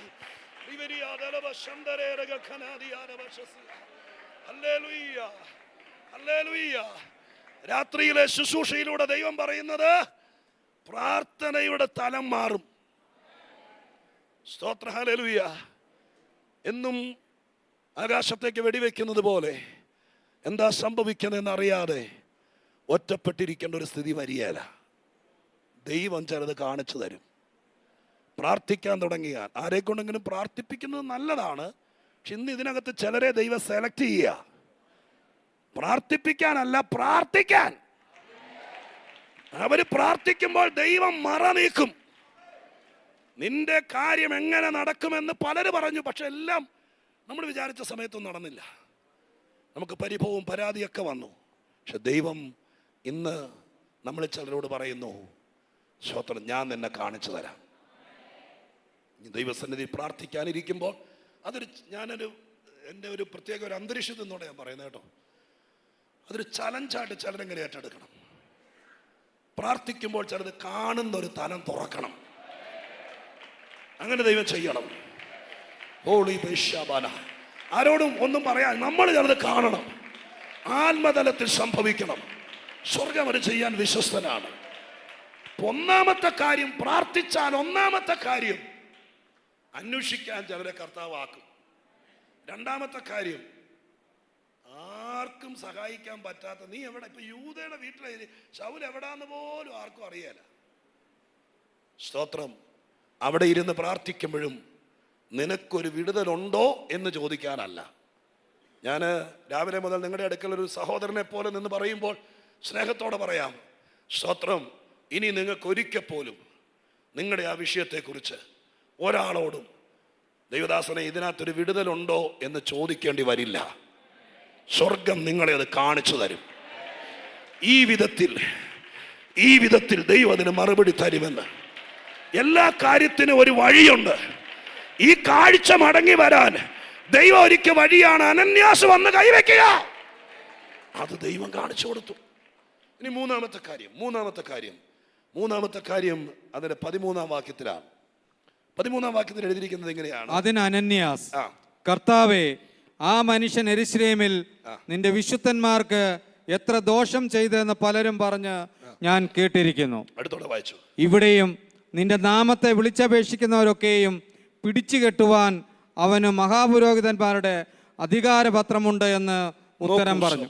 കർത്താവ് നേരിട്ട് ഈ ശൗലിനെ കാണിച്ചു കൊടുത്തു. അനന്യാസ് ചെന്ന് കൈവയ്ക്കുമ്പോൾ നിന്റെ കണ്ണിന്റെ കാഴ്ച തിരിച്ചു വരും എന്ന് കാണിച്ചു കൊടുത്തിട്ട് അനന്യാസിനെ കർത്താവ് തന്നെ കണ്ടുപിടിച്ച് യൂദയുടെ വീട്ടിലേക്ക് അഡ്രസ്സും പറഞ്ഞു കൊടുത്ത് സ്ട്രീറ്റ് നമ്പറും പറഞ്ഞു കൊടുത്ത് നേരെ വിടാൻ വേണ്ടി ഒരുങ്ങുമ്പോൾ ഈ അനന്യാസ് കർത്താവിനോട് പറയുകയാണ്, സ്തോത്രം, കർത്താവേ, അവൻ ആരാന്ന് കർത്താവിന് അറിയാമോ? അവൻ നമ്മുടെ സഭയ്ക്കെതിരെ നിന്റെ നാമത്തിന് വിരുദ്ധമായി പ്രവർത്തിച്ചവനാണ്. സ്തോത്രം, എത്ര ദോഷം ചെയ്തിരിക്കുന്നു എന്ന് പലരും പറഞ്ഞ് ഞാൻ കേട്ടിരിക്കുന്നു. ആ വാക്ക് കേട്ടെ, പലരും പറഞ്ഞ്. പല ആളുകൾ അങ്ങനെയാണ്. ഇവന്റെ തെളിവൊന്നുമില്ല. അനന്യാസ് എനിക്ക് തോന്നുന്നു മലയാളിയാന്ന് തോന്നുന്നു. കാരണം സ്തോത്രം, മലയാളിയോട് ചോദിക്കുമ്പോൾ എല്ലാം പറയുന്നത് അവന്റെ തെളിവില്ല. പിന്നെ ആരാ ബ്രദറെ പറഞ്ഞേ അത് പറയല. ഈ പുള്ളിയും പറയുന്നത് ആരാണ്ടും പറഞ്ഞ് കേട്ടിരിക്കുന്നു, ഇവൻ ആള് ശരിയല്ല. ആരാണ്ടും പറഞ്ഞ് കേട്ടിരിക്കുന്നു, അവൻ കണ്ടിട്ടില്ല, അവൻ വന്നിട്ടില്ല, അവൻ അറിയില്ല, പക്ഷെ ആരൊക്കെയോ പറയുന്നു. സ്തോത്രം. അപ്പൊ അതിനെ ഞാൻ ഇങ്ങനെ വ്യാഖ്യാനിക്കാം. സ്വർഗത്തിലെ ദൈവം നിനക്കൊരു വിടുതലിന് വേണ്ടി കാര്യങ്ങൾ ഉരുട്ടിക്കൊണ്ടുവരുമ്പോൾ അതിനെതിരെ പണി തരാൻ വേണ്ടി ഇതിനെ ഉപയോഗിക്കേണ്ടവൻ തന്നെ തിരിച്ചു പറയുക. സ്തോത്രം. അനന്യാസ് തിരിച്ചു പറയുക, കർത്താവിന് വേറെ പണിയില്ലേ, ഇവൻ ആരാന്നറിയാമോ, ഇവൻ നമ്മളെ ഒരുപാട് ഉപദ്രവിച്ച, കുറച്ച് ദിവസം അവിടെ ഇരിക്കട്ടെ. സ്തോത്രം എന്നല്ലേ പറഞ്ഞതിൻ്റെയൊക്കെ ധ്വനി. സ്തോത്രം. അപ്പോൾ നിങ്ങൾ നോക്കിയേ, മൂന്നാമത്തെ കാര്യം, ദൈവം ഒരു കാര്യം ചെയ്യാൻ തുടങ്ങുമ്പോൾ ചിലര് കയറി അതിന് വട്ടം നിൽക്കും, കർത്താവിനെ പഠിപ്പിക്കാൻ നോക്കും. സ്തോത്രം. പക്ഷെ കർത്താവ് അതിന് മറുപടി പറഞ്ഞത് ഇങ്ങനെയാണ്. ആ വാക്ക് നമ്മൾ വായിക്കുമ്പോഴൊക്കെ ഈ ഡയലോഗുകൾ സന്ദർഭോചിതമായി വായിച്ചാൽ നമുക്ക് പിടികിട്ടും. 15-ാം വാക്യത്തിൽ എഴുതിയിരിക്കുന്നത്, കർത്താവ് അവനോട് നീ പോക എന്ന് പറയുന്നത് ഒരു ലാവണ്യ വാക്കിനോ ലളിത വാക്കിനോ ഇച്ചിരി ഷൗട്ട് ചെയ്താ പറയുന്നത്. അതിന് കർത്താവ് നീ പോക എന്ന് പറഞ്ഞാൽ എൻ്റെ അർത്ഥം എന്താ? സ്തോത്രം. നീ ഇപ്പം കൂടുതലൊന്നും എന്നെ ഉപദേശിക്കേണ്ട, ഞാൻ പറയുന്നത് കേട്ടാൽ മതി, നീ പോവുക. അത്ര ഉള്ള അതിനർത്ഥം. സ്തോത്രം. ഇത്രയും നാളും നിന്നെ അഭിഷേകം ചെയ്യാൻ പണ്ട് ഏലിയാവിനോട് പറഞ്ഞപ്പോൾ ഏലിയാവ് മാറ്റി നിർത്തിയതുപോലെ, സ്തോത്രം, നിനക്കൊരു വിടുതലിന് വേണ്ടി നിന്റെ മേൽ കൈവയ്ക്കാൻ ദൈവം അനന്യാസിനോട് പറഞ്ഞപ്പോൾ കൈവയ്ക്കേണ്ടവർ മാറി നിന്നപ്പോൾ സ്വർഗം പറഞ്ഞു പോകാ. സ്തോത്രം. മൂന്നാമത്തെ കാര്യം, ഒരു വലിയ വിടുതൽ നടക്കാൻ പോകുമ്പോൾ നീ കണ്ട സ്വപ്നം നടക്കുന്നതിന് വിരുദ്ധമായി, നീ നിന്റെ വിടുതലിനെ കുറിച്ച് കണ്ടത് നടക്കുന്നതിന് വിരുദ്ധമായി ആരെങ്കിലും കർത്താവിനോട് എവിടെയെങ്കിലും ഇരുന്ന് നീ അറിയാതെ നിനക്ക് വിരോധമായി പറയുന്നുണ്ടെങ്കിൽ, ചെയ്യുന്നുണ്ടെങ്കിൽ, സ്വർഗത്തിലെ ദൈവം അങ്ങനെയായിരുന്നു, ഞാൻ അറിഞ്ഞില്ല എന്ന് പറയുന്ന ഒരു യേശു അല്ല നമ്മുടെ യേശു. ആ കർത്താവ് ഇന്ന് രാത്രികാലം നിനക്ക് വേണ്ടി പറയുന്നു, നിനക്ക് വിരോധമായി പറഞ്ഞോണ്ട് നടക്കുന്ന നീ ആള് ശരിയല്ലെന്നു, ശ്രോത്ര, നിന്റെ അഭിഷേകം ശരിയല്ലെന്നു, നിന്റെ ആരാധന ശരിയല്ലെന്നു, നീ ഒരുപാട് പിന്നാമ്പുറങ്ങളിലെ പല കാര്യങ്ങൾ പറഞ്ഞോണ്ട് നടക്കുമ്പോൾ അത് പറയുന്നത് ഏത് അനന്യാസാണെങ്കിലും ഈ പ്രാവശ്യത്തെ പ്രാർത്ഥനയിൽ സ്വർഗം അവനെ ശാസിച്ചിട്ട് പറയും, നീ പോ. Holy Spirit, Karaba Shandaradara, രക്തം ചെയ്യാം, രക്തം ചെയ്യാം, രക്തം ചെയ്യാം, രക്തം ചെയ്യാം. പ്രാർത്ഥിക്കുന്നവനെതിരെ നിന്റെ വിടുതലിന്റെ സമയമായി, നിന്റെ കാഴ്ച മടങ്ങി വരാൻ സമയമായി, നിനക്ക് വേണ്ടി ദൈവം ഒരിക്കൽ വഴി തുറക്കാൻ സമയമായി. അതിനെതിരെ പണിയൊരുക്കുന്നത് ആരാണോ അവനെ ഇന്ന് രാത്രി യേശു അറസ്റ്റ് ചെയ്യും. അവനോട് പറയും, നീ പോ.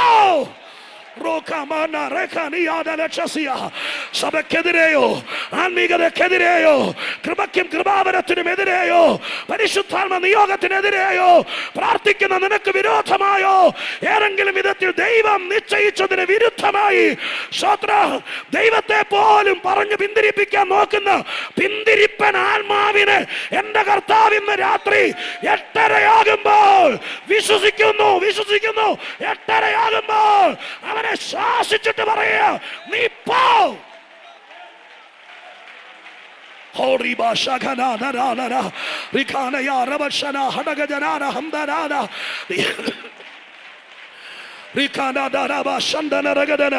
വിശ്വസിച്ചുകൊണ്ട് ഓരോ വാക്കും ഞാൻ പറഞ്ഞല്ലോ, സത്യം അറിയുന്നത് വിശ്വസിച്ചാൽ, അതിനോട് പ്രതികരിച്ചാൽ സ്വർഗത്തിലെ ദൈവം കാണുന്നുണ്ട്. നീ വിശ്വസിച്ചിട്ടാ കരമടിക്കുന്നതെങ്കിൽ സ്വത്രം ദൈവം അത് കുറിച്ചു വെക്കും.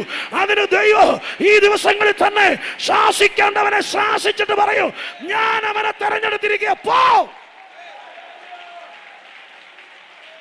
Holy Spirit, hallelujah.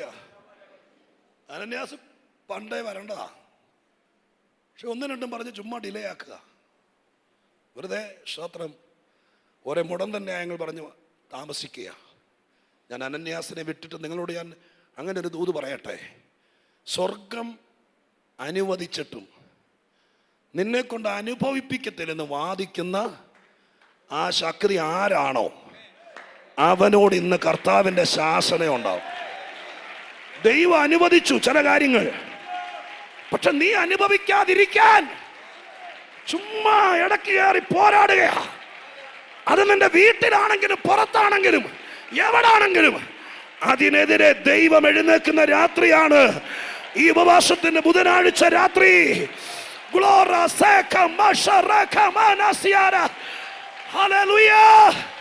ഒരു ലളിത വിഷയമാണെന്ന് രാത്രി ഞാൻ പറയുന്നത്, പക്ഷേ അതിനകത്ത് മറഞ്ഞു കിടക്കുന്നത് ഇവിടെ ഇരിക്കുന്ന ആർക്കൊക്കെയോ ഇന്ന് രാത്രി ഗുണം ചെയ്യും, ഗുണം ചെയ്യും. ഇനി നിന്റെ എതിരാളി ആ പ്രതിയോഗി ഉണ്ടല്ലോ, അവന്റെ വാക്കിന് ഇനി മോന ഉണ്ടാകില്ല, മൂർച്ച ഉണ്ടാകില്ല. ദൈവത്തിന്റെ ശാസനയാൽ ജീസസ്. ഹല്ലേലൂയ.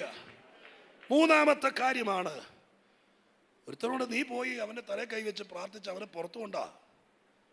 അതിന് സ്തോത്രം അവൻ കണ്ടിരിക്കുന്നു, വേറെ ആരുമല്ല, അനന്യാസ് എന്നൊരുത്തൻ കൃത്യമായി കണ്ടു. അനന്യാസ് പറയാ, എനിക്ക് പേടിയാ, ഞാൻ പോവില്ല. അവൻ ആരാന്നറിയാം? യേശു പറഞ്ഞു, നീ പോക. നിനക്ക് വേണ്ടി ദൈവമാക്കി വച്ചിരിക്കുന്നവര് മനഃപൂർവമായി വഴിമാറിപ്പോകുന്നെങ്കിൽ ഇന്ന് കർത്താവ് നേരെയുള്ള വഴിയിൽ വരുത്തും. വിശ്വസിച്ചോ, കർത്താവ് ചെയ്യും.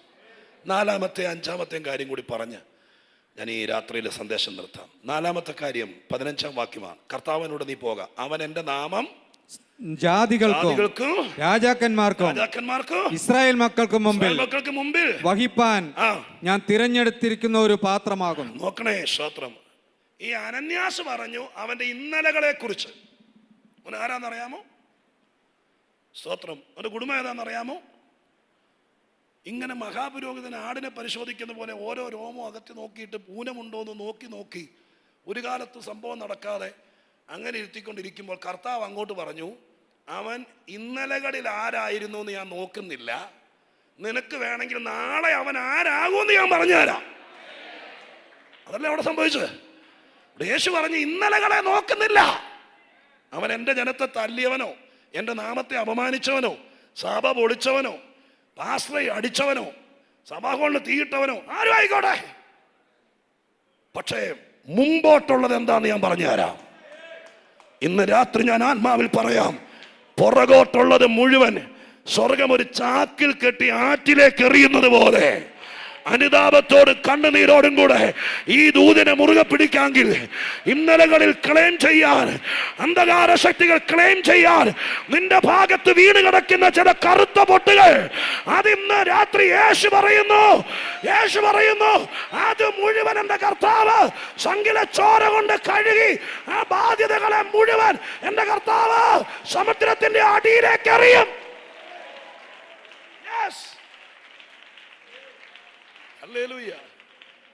എൻ്റെ കൂടപ്പുറപ്പുകൾ, എൻ്റെ സഹോദരങ്ങളെ, കർത്തൃദാസന്മാരെ, ഒരു മനുഷ്യൻ ഒറ്റയ്ക്കിരുന്ന് പ്രാർത്ഥിച്ചപ്പോൾ നടക്കുന്ന കാര്യം ഞാൻ ഈ പറയുന്നേ. അങ്ങനെയാണെങ്കിൽ ഇന്ത്യയുടെ നമ്പർ 1 സ്തോത്രം ആളുകൾ ഒരുമിച്ച് കൂടി ആത്മനിറവോടെ പ്രാർത്ഥിക്കുന്ന ബാംഗ്ലൂർ പട്ടണത്തിൽ ഈ സഭ ഇത്രയും പേര് പ്രാർത്ഥിക്കാനുള്ളവരുടെ ഇടയിൽ വന്നിരുന്ന് സ്തോത്രം, ഞാൻ വീണ്ടും പറയുമ്പോൾ നിങ്ങളെ ചില ടച്ച് ചെയ്ത് പറയാ, വിഷമിക്കരുത്. ഒരംഗം കാണാൻ വരുന്നത് പോലെ വന്നു കണ്ടു പോകുന്നവർക്കല്ല, മറിച്ച് ഇതിനിടയിൽ ആൾക്കൂട്ടത്തിനിടയിൽ ഇരുന്ന് സ്തോത്രം തലകുമ്പിട്ടെന്ന് കരയുന്നവരുണ്ടെങ്കിൽ, ഹന്നയെ പോലെ കരയുന്നവർ, ഈ ശൗലിനെ പോലെ ജീവിതത്തിൻ്റെ മധ്യഭാഗത്ത് വഴിയടഞ്ഞവരുണ്ടെങ്കിൽ അവരോട് കർത്താവ് പറയുന്നു, നിന്റെ ഇന്നലകളെ മുഴുവൻ ഞാൻ മായ്ക്കും, എന്നിട്ട് നാളെ നീ ആരാകുമെന്ന് ഞാൻ ലോകത്തോട് പറയും. യേശുവിന്റെ നാമത്തിൽ ലോകത്തോട് പറയും. അവൻ ആരാകുമെന്നറിയുമോ? രാജാക്കന്മാരുടെ മുമ്പിൽ, ജാതികളുടെ നടുവിൽ, ഇസ്രായേലിന്റെ നടുവിൽ എന്റെ നാമം വഹിപ്പാൻ ഞാൻ തെരഞ്ഞെടുത്തിരിക്കുന്ന പാത്രമാണ്. ഹല്ലേലൂയ. സ്തോത്രം ചെയ്യുന്നു. ഹല്ലേലൂയ. ആരോ വ്യാഖ്യാനിച്ചതാണെന്നറിയില്ല, ഞാൻ അത്രയും അഗ്രഗണ്യനല്ല ചില കാര്യങ്ങളൊക്കെ തപ്പിപ്പിടിക്കാൻ. എങ്കിലും സ്തോത്രം ആരോ വ്യാഖ്യാനിച്ച കൂട്ടത്തിൽ ഞാൻ കേട്ടത് ഇങ്ങനെയാണ്. അനേക പാത്രങ്ങളെ കുറിച്ച് വേദപുസ്തകത്തിൽ പറയുന്നുണ്ട്. ഈ പാത്രത്തെക്കുറിച്ച് എഴുതിയിരിക്കുന്ന വാക്ക്, പാത്രമെല്ലാം പാത്രമാണ്, പക്ഷേ ഈ പാത്രത്തെക്കുറിച്ച് എഴുതിയിരിക്കുന്ന എൻ്റെ സ്തോത്രം ആശയപരമായിരിക്കുന്ന അർത്ഥം ഫ്ലവർ വൈസ്. അടുക്കളയിൽ ഉപയോഗിക്കുന്ന ചട്ടിയുണ്ട്, ചെടി നടന്ന ചട്ടിയുണ്ട്, എന്നാൽ ഫ്ലവർ വൈസ് നിങ്ങളുടെ വീട്ടിൽ കാണും. സ്തോത്രം. അതിനകത്ത് വെക്കുന്ന പൂവിൻ്റെ വിലയനുസരിച്ചിട്ടാണ് ഫ്ലവർ വൈസിൻ്റെ മഹത്വം വർദ്ധിക്കുന്നത്. സ്തോത്രം. ഇവിടെ യേശു പറയുന്നു, എൻ്റെ നാമം വഹിപ്പാൻ ശാരോനിലെ പനിനീർ പുഷ്പമായ സൗരഭ്യവാസനയുള്ള കർത്താവെന്ന പനിനീർ പുഷ്പത്തെ വഹിപ്പാൻ ഞാൻ കണ്ടുവച്ചിരിക്കുന്ന പാത്രമാണവൻ. അടുക്കളപ്പുറത്ത് പുളിശ്ശേരിയും ശരിശ്ശേരിയും ഉണ്ടാക്കുന്ന പാത്രമല്ല, എൻ്റെ നാമം വഹിച്ചു നിൽക്കാൻ. നിങ്ങൾ ആ പാത്രത്തെ ഒന്ന് ദർശനത്തിൽ കണ്ടേ. യേശുവെന്ന നാമം ശാരോനിലെ പനിനീർ പുഷ്പമായവൻ, സൗരഭ്യമുള്ളവൻ, അവനെ വഹിച്ചു നിൽക്കാൻ സ്വർഗത്തിലെ ദൈവം കണ്ടുവച്ച പാത്രമാണ് ഈ പാത്രം. ഹല്ലേലൂയ. ഇന്ന് രാത്രി ദൈവം നിന്റെ പാത്രം മാറ്റുകയാണ്. സ്വർഗം നിന്നോട് പറയുന്നു, എരുമയ്ക്ക് വെള്ളം കൊടുക്കാനല്ല നിന്നെ ചങ്കിലെ ചോര കൊണ്ട് വിളിച്ചത്. സ്തോത്രം, വെളുമ്പറമ്പിൽ കിടക്കാനല്ല. പിന്നെ എന്തിനാ? ഹല്ലേലൂയ. സ്തോത്രം, ഡ്രെയിനേജിലെ വേസ്റ്റ് വെള്ളം പിടിച്ചു വെച്ച് മുക്കിക്കളയാനല്ല. പിന്നെ എന്തിനാണ്? കഴുതയ്ക്ക് തീറ്റ കൊടുക്കാനല്ല. പിന്നെ എന്ത്? എന്റെ നാമം വഹിപ്പാൻ, എന്റെ നാമം വഹിപ്പാൻ ഞാൻ അവനെ കണ്ടു. പ്രാർത്ഥിച്ചുകൊണ്ടിരിക്കുമ്പോൾ സ്വർഗത്തിന്റെ ഹൃദയത്തിനകത്ത് നിന്നെ കുറിച്ചുള്ള രൂപരേഖകൾ തെളിഞ്ഞു വരും. Glory to Jesus. Holy Spirit. Hallelujah. ദൈവം മുൻകാല നിർണയങ്ങൾ ഉള്ളവനാണ്, പ്രീ പ്ലാനറാണ്. ഇതൊക്കെ എനിക്കറിയാം. പക്ഷേ പൗലോസ് കേൾക്കുന്നില്ല. ഇവൻ ആരാകുമെന്ന് അനന്യാസിനോട് പറയുന്നുള്ളൂ. വേദപുസ്തകത്തിൽ ശൗലിനെ കുറിച്ചുള്ള ആദ്യത്തെ ദൂതാണ് ഈ വാക്ക്. അദ്ദേഹം നേരിട്ട് കേട്ടില്ല, അദ്ദേഹം ഇവിടെ ഇല്ല, അദ്ദേഹം പ്രാർത്ഥിച്ചുകൊണ്ടിരിക്കുക. പക്ഷെ ഞാൻ എന്നെ ചേർത്ത് വെച്ച് പറഞ്ഞ അവസാന വാക്ക് പറയാം. നീ പ്രാർത്ഥിച്ചുകൊണ്ടിരിക്കുമ്പോൾ നിന്നെ ആരാക്കണമെന്ന് ദൈവത്തിൻ്റെ ഹൃദയത്തിൽ തെളിഞ്ഞു വരും. സ്തോത്രം.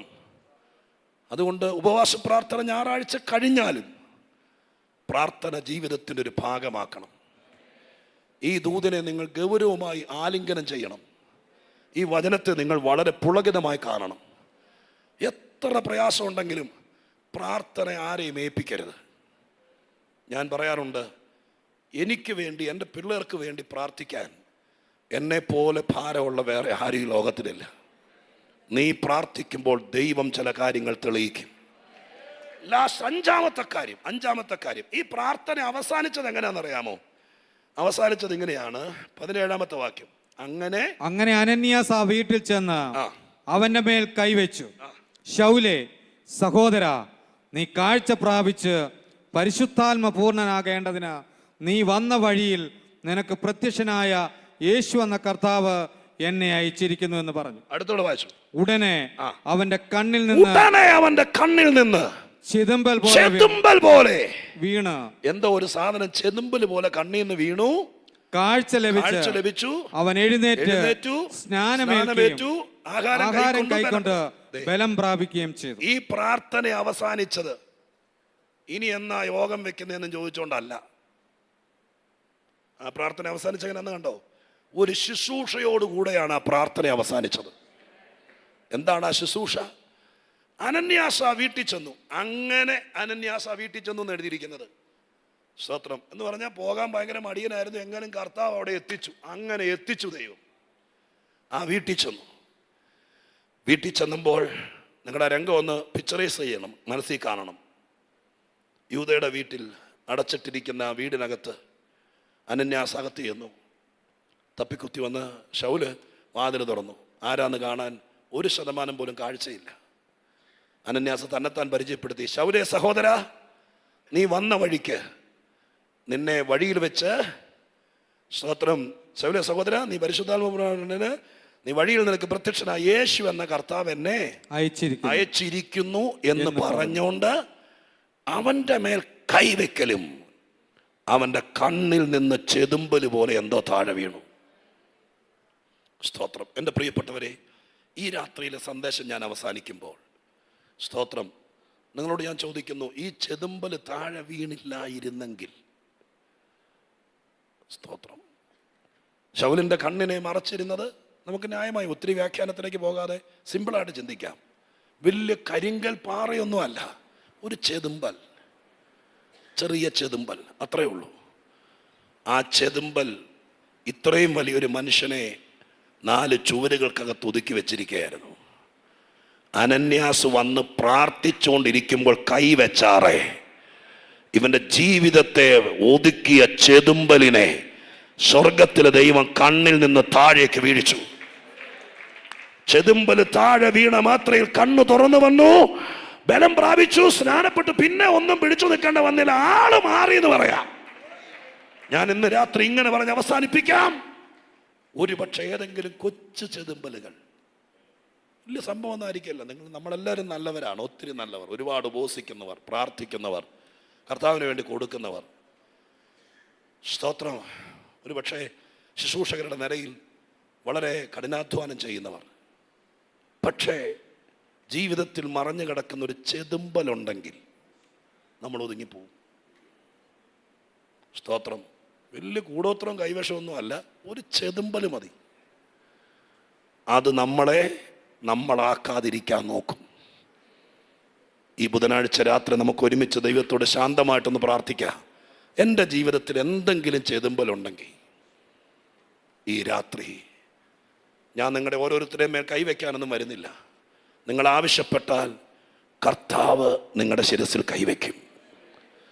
അനന്യാസിനേക്കാൾ 1000 മടങ്ങ് ശക്തിയുള്ള ദൈവപുത്രന്റെ കയ്യ് നിന്റെ ശിരസിൽ വെക്കുമ്പോൾ, വെല്ലിപ്പച്ചൻ്റെ കാലം മുതൽ നിന്റെ കുടുംബത്തെ പിടിച്ചു വെച്ചിരിക്കുന്ന ഏതോ ചെതുമ്പലുകൾ, അതിൻ്റെ അപ്പനുണ്ടായിരുന്നു, നിനക്കും നിന്റെ മോനും അതേ പ്രശ്നം, അതേ സ്വഭാവം, ആ ചെതുമ്പൽ, അതിന്ന് രാത്രി ഇവിടെ വെച്ച് ദൈവം തമ്പുരാൻ സ്തോത്രം കത്തി കൂടാതെ കൈവെപ്പിനാൽ മീൻ വെട്ടുന്ന അമ്മമാർക്കറിയാം, ഒരു കത്തി കൊണ്ട് വടിച്ചെടുക്കുക ചെതുമ്പൽ. പക്ഷെ ഇന്ന് രാത്രി ഇവിടെ കത്തി കൂടാതെ കൈവെപ്പിനാൽ ചില ചെതുമ്പലുകൾ താഴെ വീഴും. നിന്റെ വഴി തുറക്കും, നിന്റെ വരുമാനം വർദ്ധിക്കും, നിന്റെ അഭിഷേകം വർദ്ധിക്കും. നീ ഒരു ഫ്ലവർ വൈസായി മാറും. നീ പരിയമ്പുറത്തുനിന്ന് മുമ്പിൽ വരും. ദൈവപ്രവൃത്തി വെളിപ്പെടും. ശേഷിക്കുന്ന കാലം ദൈവം ഉദ്ദേശിച്ച എന്താണോ അത് നിറവേറ്റപ്പെടാൻ. ഞാൻ മിടുക്കനല്ല കർത്താവേ, ഒത്തിരി കരയുന്നവളാണ്. ചെറിയൊരു വിഷയം വന്നാൽ ഹൃദയത്തിന് പൊള്ളലുള്ളവനാണ്. പക്ഷെ അങ്ങയുടെ കണ്ണിന് മുമ്പിൽ ഏതെങ്കിലും ചെതുമ്പലുണ്ടെങ്കിൽ ചിലപ്പോൾ സ്തോത്രം നമ്മുടെ ഹൃദയത്തിനകത്ത് കിടക്കുന്ന അസൂയായിരിക്കാം. കൊച്ചു കള്ളങ്ങൾ പറയുന്നുണ്ടോ എനിക്കറിയില്ല. അതൊരു ചെതുമ്പലായി നിന്നാൽ വലിയ കാര്യങ്ങളെ ബ്ലോക്ക് ചെയ്യും.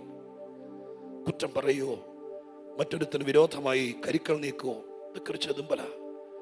സ്തോത്രം. അതിന്ന് രാത്രി നീങ്ങിപ്പോകാൻ ആഗ്രഹിക്കുന്നവർ, ഞാൻ നിങ്ങളോട് ശാന്തമായി പറയുന്നു, കർത്താവിൻ്റെ സന്നിധാനത്തിൽ നിങ്ങളിരിക്കുന്ന സ്ഥലത്ത് ഒരു നിമിഷം ദൈവത്തോട് പ്രാർത്ഥിക്കാമോ? ഒരൊറ്റയാനിരുന്ന് പ്രാർത്ഥിച്ചപ്പോൾ ആ പ്രാർത്ഥന അവസാനിച്ചത് ഒരു ഭയങ്കര വിടുതലിലാണ്, ഒരു ഭയങ്കര ശുശ്രൂഷയിലാണ്. ഈ പ്രാവശ്യത്തെ ഉപവാസ പ്രാർത്ഥന ബുധനാഴ്ചയായി, വ്യാഴാഴ്ചയായി, വെള്ളിയാഴ്ചയായി, ശനിയാഴ്ചയായി, ഞായറാഴ്ച സ്തോത്രം കർത്തൃദാസൻ ഓർപ്പിച്ച പോലെ തിരുമേശയോട് ലൈവ് വിഷനോടെ കൂടെ അവസാനിക്കുകയാണ്. അതിനു മുമ്പ് ഒരു ശുശ്രൂഷ എൻ്റെ വീട്ടിൽ നടക്കണം, എൻ്റെ ശരീരത്തിൽ നടക്കണം, എൻ്റെ ജീവിതത്തിൽ നടക്കണം, എൻ്റെ ജീവിത പങ്കാളിയിൽ നടക്കണം, എൻ്റെ മകനിൽ നടക്കണം. ഒരു വലിയ ശുശ്രൂഷ നടക്കണം. അവനിൽ നിന്ന് മുറുകെ പറ്റുന്ന ചെതുമ്പൽ ഇന്ന് രാത്രി അല്ല ഈ ഞായറാഴ്ചക്കുള്ളിൽ ആ ചെതുമ്പല് താഴെ വീണ് പോണം. അവനെ മുന്നോട്ട് വിടാതെ വണ്ണം ഒതുക്കി വെച്ചിരിക്കുന്നത് പ്രാർത്ഥിക്കുന്നവരെല്ലാവരും പ്രാർത്ഥിച്ചു. ഒരു മിനിറ്റോടെ എല്ലാവരും പ്രാർത്ഥിച്ചു. ദൈവസന്നിധിയിൽ ഞാൻ നിങ്ങളെ നിർബന്ധിക്കുന്നില്ല, എങ്കിലും എഴുന്നേറ്റ് നിൽക്കണമെന്ന് നിങ്ങൾക്ക് പ്രേരണയുണ്ടെങ്കിൽ എഴുന്നേറ്റ് നിന്നോളുക. സ്വർഗത്തിലെ ദൈവത്തിന്റെ കരം ഇന്ന് രാത്രികാലം ഇറങ്ങി വരികയാണ്. എഴുന്നേറ്റ് നിൽക്കുമ്പോൾ നിങ്ങളൊന്നും ആലോചിച്ച് നിൽക്കരുത്. കരമടിച്ച് സ്തോത്രം ചെയ്ത് ഒറ്റ ഉദ്ദേശമുള്ളൂ. എഴുന്നേറ്റ് നിൽക്കുന്നതിനകത്ത് ഒറ്റ പ്രാർത്ഥനയേ ഉള്ളൂ. എന്റെ ദൈവമേ, എന്റെ ശരീരത്തിൽ രോഗമുണ്ട്, അത് ചെതുമ്പല് പോലെ പറ്റി നിൽക്കുക. കൈവെക്കുമ്പോൾ ആ രോഗമാകുന്ന ചെതുമ്പൽ ഇന്ന് രാത്രി വീണ് പോട്ടെ.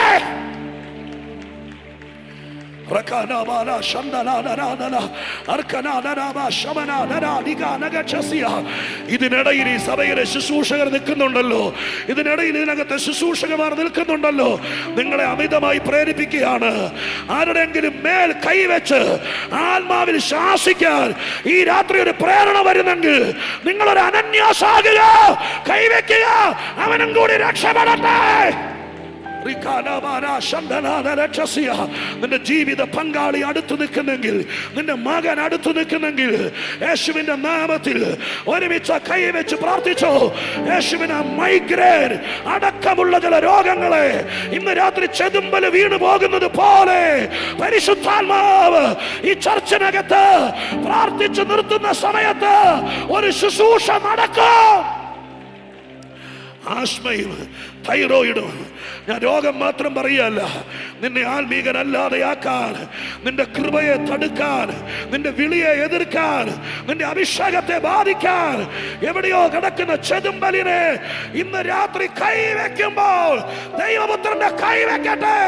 തൊടട്ടെ, തൊടട്ടെ, തൊടട്ടെ, തൊടട്ടെ. ഓ ഓ ഓ ഓ ദൈവം നിന്നെ തൊടട്ടെ, ദൈവം നിന്നെ തൊടട്ടെ, ദൈവം നിന്നെ തൊടട്ടെ, ദൈവം നിന്നെ തൊടട്ടെ. ആ കരമടിക്കുന്ന കൂടെ വിശ്വസിക്ക്. ഉയരത്തിൽ നിന്ന് കരമിറങ്ങി വരട്ടെ. ദൈവം നിന്നെ തൊടട്ടെ. ചെതുമ്പലുകൾ വീണു പോകട്ടെ. വിശ്വസിക്ക്, വിശ്വസിക്ക്. യെശയ്യാവിനെ തൊടിവിച്ചതുപോലെ സ്വർഗത്തിലെ തീക്കനലുകൾ തൊടിവിക്കട്ടെ, തൊടിവിക്കട്ടെ. ശുശ്രൂഷയുടെ തലം മാറാൻ 6-ാം അധ്യായത്തിന് അപ്പുറത്തേക്ക് വരാൻ ഒരു തൊടിവിക്കൽ ഇന്ന് രാത്രി നിങ്ങൾ ഉണ്ടാകട്ടെ. പരിശുദ്ധനെ, ഈ കരമടിച്ച് ആരാധിക്കുന്ന, അന്യഭാഷ പറഞ്ഞ് സ്തുതിക്കുന്ന എല്ലാവർക്കായി ഞാൻ പ്രാർത്ഥിക്കുന്നു. ദൈവം അവരെ തൊടണമേ. ഞാൻ ഈ പ്രാർത്ഥിച്ചുകൊണ്ടിരിക്കുമ്പോൾ എന്റെ കർത്താവേ, അവർ നല്ലവരാണ്, കരയുന്നവരാണ്, ഒറ്റക്കിരുന്ന് പ്രാർത്ഥിക്കുന്നവരാണ്. ഇന്ന് രാത്രി 9-ാം അധ്യായത്തിലെ പ്രാർത്ഥന പോലെ പരിശുദ്ധാത്മാവ് ചിലരെ തൊടണമേ കർത്താവേ. ആ ചെതുമ്പലുകൾ വീണു പോകി അവരൊരു ഫ്ലവർ വേസ് പോലെ ഷാരോനിന്റെ പനിനീർ പുഷ്പ വഹിപ്പാൻ ചാർച്ചക്കാരുടെ കുടുംബക്കാരുടെ ഇടയിൽ ഇവരെ ഉയർത്തണമേ. സ്വർഗം അത് ചെയ്യുന്നതിന് നന്ദി. കർത്താവിന്റെ കരം കൂടെ ഇരിക്കുന്നതിന് നന്ദി. ദൈവപ്രസാദം ഉണ്ടാകട്ടെ. പരിശുദ്ധാത്മാവ് ദൈവത്തിന്റെ കൃപയിലേക്ക് ഇന്ന് രാത്രി ജനത്തെ അടുപ്പിക്കട്ടെ. 1, നിന്നെ അന്വേഷിക്കാൻ ആളെ വിടൂ. 2, നിനക്ക് ചില കാഴ്ചപ്പാട് തരൂ. 3, വിമർശകനെ ഒതുക്കൂ. 4, സ്തോത്രം, നീ ആരാകുമെന്ന് വെളിപ്പെടുത്തൂ. 5, നിന്നെ ഉയർച്ചയെ തടയുന്ന ചിലതിനെ സ്വർഗം ചത്തിക്കളയൂ. 5 കാര്യങ്ങൾ ആത്മാവ് ചെയ്തുകൊണ്ടിരിക്കുന്നു. വിശ്വസിക്കുന്നവർ ഒരിക്കൽ കൂടെ ആത്മബലത്തോടെ സ്തോത്രം ചെയ്താലേ. Hallelujah, hallelujah.